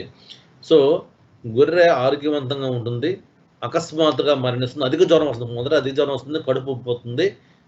ప్లస్ ఏంటంటే మామూలుగా మరణించిన పశువు యొక్క శరీరం త్వరగా కుళ్ళదు, కానీ యాంథ్రాక్స్ బారిన పడితే మనం త్వరగా కుళ్ళిపోయి వాసన వచ్చేస్తుంది. కాబట్టి అది చూసుకోండి. అలాగే వాటి యొక్క సహజ రంధ్రాల ద్వారా గడ్డ కట్టం నల్ల రక్తం బయట స్రవిస్తుంది. ఇది యాంథ్రాక్స్ యొక్క ముఖ్యమైన లక్షణం. సాధారణంగా చికిత్స ఏంటంటే యాంథ్రాక్స్ వ్యాధి కంటే సాధారణ చికిత్స చేసే లోపల మరణిస్తాయి. సాధారణంగా ఈ పెన్సిలిన్స్ టెట్రాసైక్లిన్స్ వాడుతుంటారు, కానీ చికిత్స చేసే లోపల మరణిస్తాయి. ముఖ్యంగా మనకి ఎప్పుడైనా డౌట్ ఉన్నప్పుడు ఏంటంటే ఏదైనా పశువు వ్యాధిగ్రస్తంగా నోటి నుంచి కానీ వాటి యొక్క సహజ రంధ్రాల ద్వారా గడ్డ కట్టం నల్ల రక్తం బయటకు వస్తే ఆ రక్తాన్ని చిన్న ఒక గాజు స్లైడ్ మీద తీసుకొని వాటిని సమీపంలో ల్యాబ్కి తీసుకెళ్లి పరీక్ష నిర్వహించినట్లయితే అక్కడ మనకి గ్రామ్ పాజిటివ్ ఆర్గనిజమ్స్ ఎప్పుడైనా మనకు కనిపించాయంటే తప్పనిసరిగా ఇది యాంథ్రాక్స్తో మరణించినటువంటి పశువుగా గుర్తించి వాటిని సక్రమంగా మనం ఈ వాటి యొక్క బాడీని కానీ వాటి యొక్క స్రావాలను కానీ వాటితో స్రావాలతో కలిసిపోయినటువంటి గడ్డిని కూడా మనం సక్రమంగా మనం పూడ్చిపెట్టినా కాల్చిపెట్టకుండా త్యజించడం చేయకపోయినట్లయితే మాత్రం మిగిలిన మందకు కానీ మిగిలిన గ్రామంలో కానీ యాంథ్రాక్స్ మొత్తం వ్యాపించి మిగిలిన పశువులు కూడా మరణించే అవకాశాలు ఉంటాయి. అలాగే అక్కడ తిన్నటువంటి అక్కడ నివసిస్తున్న మనుషులకు కూడాను ఈ యాంథ్రాక్స్ వచ్చే అవకాశాలు ఉంటాయి. కాబట్టి అవి మీరు దృష్టిలో పెట్టుకొని వాటి డిసీజ్ని మనం డయాగ్నోసిస్ చేసుకొని సరైన చికిత్స కానీ సరైన నివారణ చర్యలు చేపట్టకపోతే మొత్తం ఆ ప్రాంతం మొత్తం ఎఫెక్ట్ అయ్యే ప్రమాదం ఉంది. కాబట్టి ఆ దిశగా మీరు గొర్రెల పెంపకందారులకు మనం అవగాహన కల్పించాలి. ఇక్కడ చూడండి, వ్యాధి నివారణ ఏదంటే వ్యాధి తరచుగా ప్రబలే సమయంలో ప్రతి 9 నెలలకు ఒకసారి టీకాలు వేయించాలి. యాంథ్రాక్స్ వ్యాధి నిరోధక టీకాలు, యాంథ్రాక్స్ స్పోర్ వ్యాక్సిన్ వేయించాలి. ఇది మనుషులకు సోకే ప్రమాదం కూడా ఉంది కాబట్టి టీకాలు వేసినప్పుడు చాలా జాగ్రత్తలు వహించాలి. ఇప్పుడు కరోనా వ్యాక్సిన్కి ఏ విధంగా అయితే మీరు పీపీ కిట్లు వేసుకొని మనం చికిత్స అందజేస్తున్నాము, మనకి విశాఖపట్నం అంటే మేము విశాఖపట్నం జిల్లాలో ఉన్నాం కాబట్టి విశాఖపట్నం జిల్లా గురించి మాట్లాడుకునే పరిస్థితి ఏర్పడుతుంది. విశాఖపట్నం జిల్లాలో కూడా ఏజెన్సీ ప్రాంతాల్లో కొన్ని ఏరియాల్లో మనకి ఈ యాంథ్రాక్స్ అకస్మాత్తుగా వచ్చి ప్రబలుతుంటుంది. అందువల్లే ఆ ప్రాంతంలో మేము కూడాను ఎలాగైతే ఇప్పుడు కరోనా వ్యాక్సిన్ వేయడానికి ఈ ఆరోగ్య సిబ్బంది ఏదైతే పీపీ కిట్లు వేసుకొని చికిత్సలు వ్యాక్సిన్ వేస్తున్నారో అదే విధంగా పశు వైద్య సిబ్బంది కూడాను అదే విధంగా కిట్లు వేసుకొని గ్లౌజ్ వేసుకొని మాస్క్ వేసుకొని ఆ ప్రాంతంలో ఉన్నటువంటి గొర్రెలకి మేకలకి గేదెలకి ఆవులకి టీకాలు వేసిన సందర్భాలు చాలా ఉన్నాయి. ఇది మనుషులకు కూడా సోకే ప్రమాదం ఉంది కాబట్టి చాలా జాగ్రత్త వహించాలి. ఎందుకంటే this is live spore vaccine. అలానే ఇంకో ముఖ్యమైన విషయం ఏంటంటే ప్రతి 9 నెలలకు ఒకసారి టీకాలు వేయించాలి తప్పనిసరిగా. ఒక ప్రాంతంలో కానీ మనకి యాంథ్రాక్స్ ప్రబలిందంటే తప్పనిసరిగా ఆ ప్రాంతాన్ని ఒక జోన్గా గుర్తించి ఆ ప్రాంతంలో ఉన్నటువంటి పశు వైద్య సిబ్బంది కానీ పశుసంవర్ధక శాఖ సహాయకులు కానీ అలాగే అక్కడ ఉన్నటువంటి అధికారులు కూడా తప్పనిసరిగా మనకి ముందుగానే ఆదేశాలు ఇస్తారు కాబట్టి తప్పనిసరిగా 9 నెలలకు ఒకసారి టీకాలు మనం వేయించాలి. అలాగే ఇంకో ముఖ్యమైన అంశం ఏంటంటే ఎట్టి పరిస్థితుల్లో వ్యాధితో మరణించిన పశువును కొయ్యకూడదు. సో గొర్రె మరణిస్తే ఒక రేటుకు అమ్ముతారు, చనిపోయిన గొర్రెను ఒక రేటుకు అమ్ముతారు, బతుకున్న గొర్రెను ఒక రేటుకు అమ్ముతారు, మనకు బాగా తెలుస్తుంది. కానీ సహజ రంధ్రాల ద్వారా రక్తం వచ్చి కానీ పశువు అకస్మాత్తుగా మరణిస్తే దాన్ని మనం యాంథ్రాక్స్గా భావించి ఎట్టి పరిస్థితుల్లో గొర్రెని మనం ఓపెన్ చేయకూడదు. ఎట్టి పరిస్థితుల్లో ఓపెన్ చేయదు. ఒక్కసారి ఓపెన్ చేసామంటే లోపల ఉన్నటువంటి స్పోర్స్ ఏదైతే ఉన్నాయో రక్తం కానీ స్పోర్స్ కానీ బయట వాతావరణంలోకి వచ్చి ఆ వాతావరణం మొత్తాన్ని కలుషితం చేసి అక్కడ ఉన్నటువంటి మిగతా పశువులకు కానీ వాతావరణం కలుషితం చేసి మిగతా పశువులకు కానీ అలానే మనుషులు కూడాను వ్యాధి వ్యాపించే ప్రమాదం ఉంది కాబట్టి ఎట్టి పరిస్థితుల్లో పశువును కోయరాదు. వ్యాధితో మరణించిన పశువు అంటే మనం సస్పెక్ట్ చేసినప్పుడు రక్త శాంపుల్ మనం రక్తం యొక్క నమూనా సేకరించి మనం వ్యాధి నిర్ధారణ ప్రయోగశాలకు పంపి అది యాంథ్రాక్స్తో మరణించిందని మనం ఎప్పుడైతే కన్ఫర్మ్ అవుతామో తప్పనిసరిగా ఏం చేస్తామంటే గ్రామంలో అందరికీ మనం స్పష్టమైన ఆదేశాలు ఇవ్వాలి. వ్యాధితో మరణించిన పశువుని తీసుకెళ్ళి ఒక 6 అడుగునటువంటి గోతు కింది పటంలో మేము చూపించిన విధంగా ఒక 6 అడుగులు లోయి గొయ్యి తవ్వి ఆ గోతు లోపల ఏంటంటే మనం సున్నం కానీ ఉప్పు కానీ వేసి అక్కడ ఈ వ్యాధిగ్రస్తమైనటువంటి వ్యాధితో మరణించినటువంటి సన్నజీవనం అందులో పడేసి కప్పివేసి పైన రాళ్ళు కట్టి పెట్టాలి. లేకపోతే పూర్తిగా కాల్చివేయడం ప్రక్రియను మనం చేయాలి. అలా చేసినట్లయితేనే మనం ఈ వ్యాధిని అక్కడితో అంతం చేయొచ్చు. కానీ ఒక్కసారి కానీ మనం ఓపెన్ చేసామంటే మాత్రం ఆ స్పోర్స్ బయటకు వచ్చి ఎన్ని సంవత్సరాలైనా సరే ఆ ప్రాంతంలో ఉంటాయి. అప్పుడు ఏంటంటే ఆ ప్రాంతంలో ఈ గొర్రెల మేకలు మరలా ఒకసారి ఓపెన్ చేసే సందర్భాలకు వస్తే కొంతమంది తెలియక ఓపెన్ చేస్తుంటారు. అటువంటి సందర్భంలో బయటకు వచ్చి పరిసర వాతావరణం కలుషితం చేసే అవకాశం ఉంది కాబట్టి అప్పుడు ఏం చేస్తామంటే ఆ ప్రాంతంలో ప్రతి 9 నెలలకు టీకాలు వేస్తాం. ఎందుకంటే ఆ సన్నజీవులు అదే ప్రాంతంలో తిరుగుతూ ఉంటాయి, అక్కడ మేస్తూ ఉంటాయి, లేదా ఆ ప్రాంతంలో మిగిలిన ఆవులు గేదెలు కూడా మేస్తూ ఉంటాయి.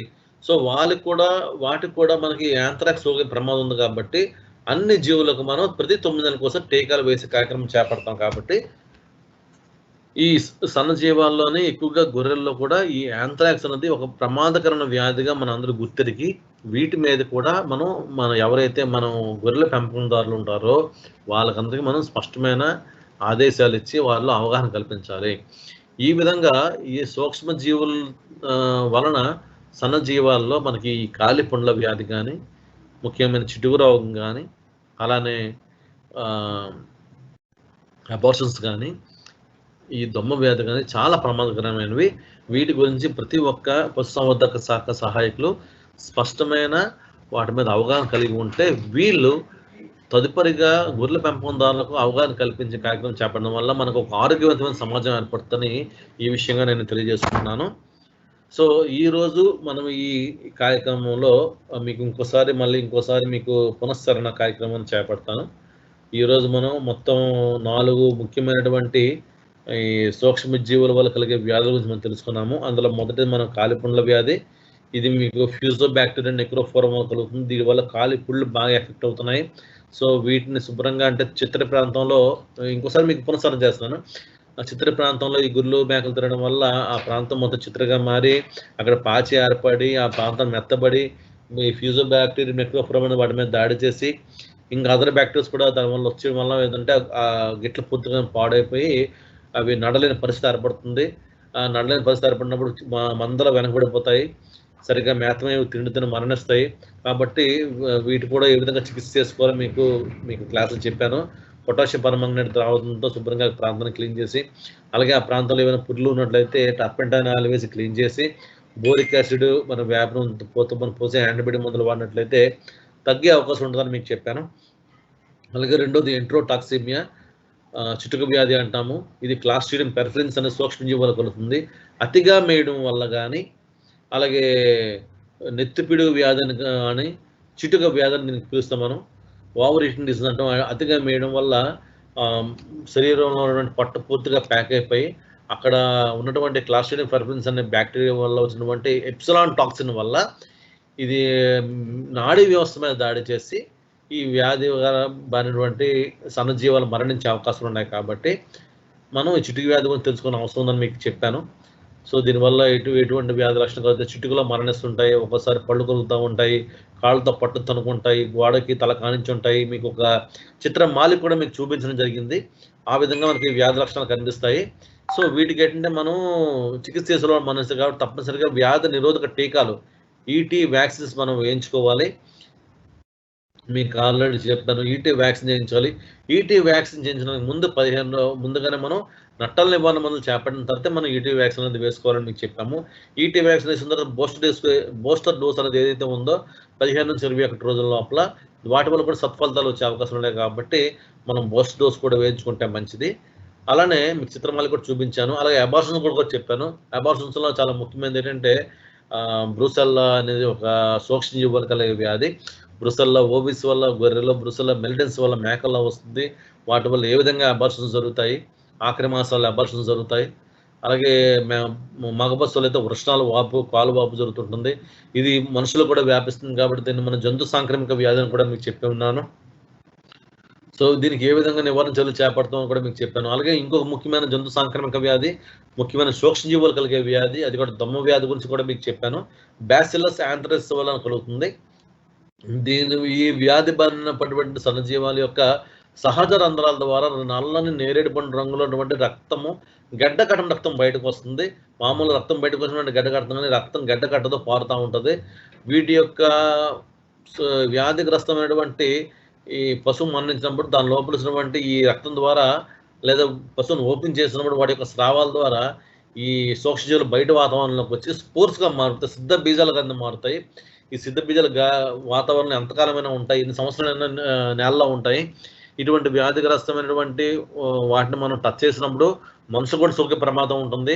అలాగే పీల్చినప్పుడు మన ఊపిరితిత్తుల్లో చేరి అది కూడా వచ్చే ప్రమాదం ఉంటుంది. క్యూటేనియస్ యాంథ్రాక్స్ కానీ, గ్యాస్ట్రో ఇంటెస్టైనల్ యాంథ్రాక్స్ కానీ, పల్మనరీ యాంథ్రాక్స్ కానీ వచ్చే అవకాశాలు ఉంటాయి. కాబట్టి ఇది ఒక ముఖ్యమైన జంతు సాంక్రమిక వ్యాధిగా మనం భావించి చాలా జాగ్రత్తగా ఉండాలి. మనం కూడా గొర్రెల పెంపకందారులకు అక్కడ ఉన్నటువంటి సమాజానికి స్పష్టమైన అవగాహన కార్యక్రమాలు నిర్వహించాలి. అలాగే వీటి కూడా అకస్మాత్తుగా మరణాలు వస్తాయి. ఈ యొక్క మీకు చెప్పాను ఆల్రెడీ, సహజ రంధ్రాల ద్వారా నల్లటి నేరేడు పండు రంగులో గడ్డకట్ట రక్తం బయటకు వస్తుంది. కాబట్టి అటువంటి రక్తాన్ని మనం కొద్దిగా సేకరించి ఒక స్లైడ్ మీద వేసి రక్త పరీక్షలు నిర్వహించినట్లయితే ఒకవేళ యాంథ్రాక్స్ వ్యాధిగా నిర్ధారించబడితే మాత్రం ఆ ప్రాంతాన్ని ఒక జోన్ కింద తయారు చేసి ఆ ప్రాంతంలో ప్రతి 9 నెలలకు ఒకసారి టీకా కార్యక్రమం చేపట్టాలి. అలాగే వ్యాధితో మరణించిన పశువును కూడా మనం బయట పారవేయకుండా 6 అడుగులు గొయ్యి తవ్వి అందులో సున్నము, ఉప్పు వేసి మనం పూర్తిగా పూడ్చివేసే కార్యక్రమం చేపట్టాలి. లేదా కట్టెలపై కాల్చేసే కార్యక్రమం కూడా మనం చేపట్టాలి. ఆ విధంగా మనం ఆ పశువు యొక్క మృతదేహాలు మనం త్యజించాలి. లేకపోతే మిగతా సమాజం మీద కూడా ప్రభావం పెట్టే అవకాశాలు ఉంటుంది. ఈ చిత్రంలో చూపించిన విధంగా మనం రక్తాన్ని సేకరించి మన పరీక్ష నిర్వహించాలి. రెండోది వ్యాధిగ్రస్తమైనటువంటి పశువును కొయ్యకూడదు. వాటి యొక్క ఏదైతే ఉందో ఉన్ని నేసినప్పుడు కూడా మనకు కూడా వచ్చే అవకాశం ఉంటాయి. కాబట్టి చాలా జాగ్రత్తగా ఉండి రక్షణ కవచాలు ధరించాలి. అలాగే మరణించిన జీవాన్ని మనం ప్లాస్టిక్ సంచుకు తలకి తొడిగి కట్టివేసి, ఎందుకంటే వాటికి సహజ రంధ్రాల ద్వారా బయట రక్తం వస్తుంది కాబట్టి ప్లాస్టిక్ సంచిని కట్టివేసి దాన్ని మనం 6 అడుగుల లోతైనటువంటి గొయ్యి తీసి అందులో సున్నం, ఉప్పు వేసి పూడ్చిపెట్టాలి.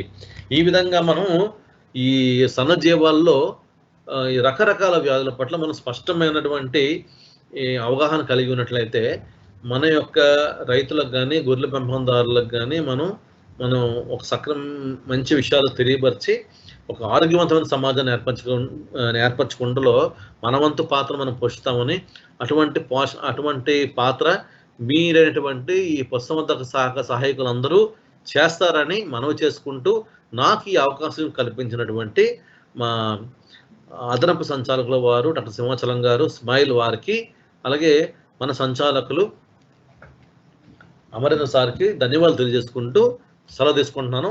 నమస్కారం. Thank you. శ్రీకాంత్. సార్ ఒక ఫ్యూ డౌట్స్ ఉన్నాయి సార్. Okay sir, foot rot, foot and mouth disease రెండు ఒకటేనా అని అడుగుతున్నారు sir Kishore Kumar. Foot rot, foot and mouth disease ఒకటి కాదమ్మా.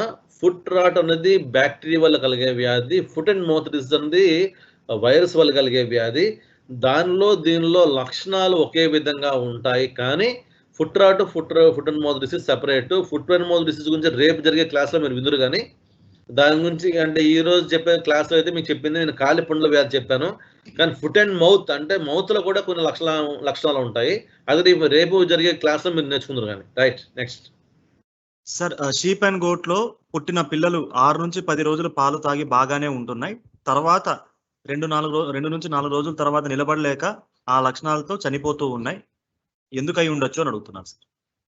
సో ఇప్పుడు చనిపోతున్నాయంటే మనం దాని గురించి లోతైన విశ్లేషణ జరపాలండి. అంటే అప్పుడు వరకు అంటే సాధారణంగా మీకు చెప్పాను, మీకు ఇంటి వరకు చెప్పాను, 1 నెల రోజుల వరకు అంటే మీరు చెప్పిన టైం ప్రకారం కాకుండా తల్లిపాలు తాగుతున్న ప్రతి గొర్రెపిల్ల 20 రోజుల వరకు, 20 నుంచి 40 వరకు చాలా ఆరోగ్యవంతంగా ఉంటుంది. ఒక్కోసారి 45 రోజుల వరకు కూడా ఆరోగ్యవంతంగా ఉంటుంది. కానీ తల్లి పాలు సరిగ్గా తీసుకునే గొర్రెల్లో అయితే మనకి ఏదైతే వ్యాధి నిరోధక శక్తి ఏమో తక్కువగా ఉండి రకరకాల వ్యాధులు గురే అవకాశాలు ఉంటాయి. వాటి గురించి మనం లోతైన విశ్లేషణ జరపాలి చనిపోయినప్పుడు. నెక్స్ట్. Okay sir. సార్, చిటుకు వ్యాధిలో లక్షణాలు అంటే ఉన్న లక్షణాలతో పాటు నాస్ట్రిల్స్, మౌత్ నుంచి బ్లడ్ వచ్చే అవకాశం ఏమైనా ఉందా అని అడుగుతున్నారు సార్. మంచి ప్రశ్న అడిగావమ్మా. చిటుకు వ్యాధితో మరణించిన పశువుకి నోటి నుంచి బ్లడ్ వచ్చే సందర్భాలు చాలా తక్కువగా ఉంటాయి. ఒక్కసారి పళ్ళు కొరుకుతున్నప్పుడు ఏమైనా లోపల ఏమైనా డ్యామేజ్ జరిగితే రక్తం వచ్చే సందర్భాలు కూడా ఉన్నాయంటే నేను క్షేత్రస్థాయిలో నేను గమనించాను. అంటే ఇక్కడ మీకు విషయం చెప్పాలి. చిటుక వ్యాధి మరియు ఇంకో వ్యాధి కూడా ఉంది. ఇప్పుడు ఆ అబ్బాయి మంచి డౌట్ అడిగారు కాబట్టి ఈ సందర్భాన్ని చెప్తున్నాను. నేను క్షేత్రస్థాయిలో పనిచేసేటప్పుడు కొన్ని గొర్రెలు అకస్మాత్తుగా మరణించని మీకు చెప్పాను కదా. వారి యొక్క పక్క గ్రామంలో కూడా ఇటువంటి లక్షణాలతో వస్తాయి. అది కూడా మేము చిటుకు వ్యాధిగా భావించి చికిత్సకి వెళ్ళినప్పుడు ఒక కొత్త వ్యాధి అక్కడ మేము చూసాము. అదే గొంతు వాపు వ్యాధి. సో గొర్రెల్లో గొంతు వ్యాధి రావడం కూడా అదే నేను మొదటిసారి అక్కడ గమనించాను. అక్కడ కూడా ఏంటంటే వాళ్ళ యొక్క పాకలు చాలా కింది అంటే పాకలో కొద్దిగా హైట్లో ఉండి గాలి వెళ్తూ శుభ్రంగా వెళ్తే పర్లేదు, కానీ గాలి వెళ్తూ శుభ్రంగా లేకుండా పూర్తిగా మూసే విధంగా ఉన్న ప్రాంతంలో ఆ గ్రామంలో కొన్ని పశువుల సాళ్ళు ఉన్నాయి. అటువంటి సాళ్ళు అంటే గొర్రెలను అతను బయట పెట్టకుండా లోపల పెట్టాడు ఈ వర్షాకాలంలో వర్షం నుంచి కాపాడడానికి. కానీ ఆ ప్రాంతం ఎప్పుడైతే లోపల పెట్టుకున్నాడో ఆ ప్రాంతంలో శానిటైజేషన్ అదే వెంటిలేషన్ కొరవడి ఈ యూరిన్ వల్ల వాటి వల్ల మొత్తం ప్రాంతం స్ట్రెస్ ఎక్కువ, యానిమల్ బాగా స్ట్రెస్ గురయ్యి అకస్మాత్తుగా ఈ పల్మనరీ ఇన్ఫెక్షన్ స్టార్ట్ అయ్యి యానిమల్స్ చనిపోయి అప్పుడు వెంటనే నేను చిటుకు వ్యాధిగా భావించాను. కానీ వెంటనే వాటికి శాంపిల్స్ పంపిస్తే అది గొంతు వాపుగా నిర్ధారించబడి ఆ ప్రాంతంలో నేను హెచ్ఎస్ వ్యాక్సిన్ కూడా వేయడం జరిగింది. అంటే ఇప్పుడు ఈ సందర్భంలో అది సందర్భం కాదు కానీ మీకు చెప్తున్నాను. ఎందుకంటే వాటికి కూడా గొర్రెలకు కూడా సన్నజీవాలకు కూడా మనకి హెచ్ఎస్ వ్యాధి సోకిందని మొదటిసారిగా అక్కడ చూశాను నేను.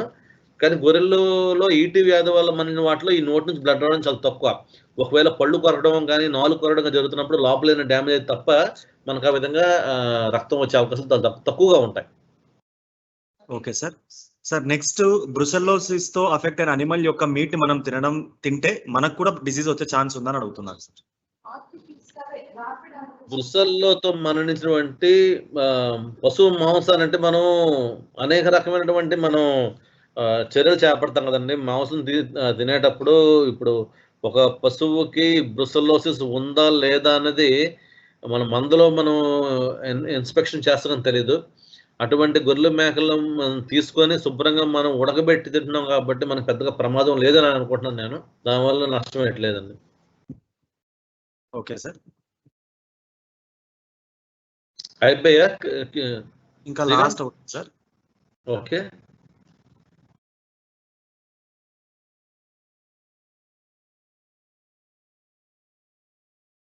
ఒకే జీవానికి ఒకే టైంలో 2 వ్యాధులు వచ్చే అవకాశం ఉందా అని అడుగుతున్నారు సార్.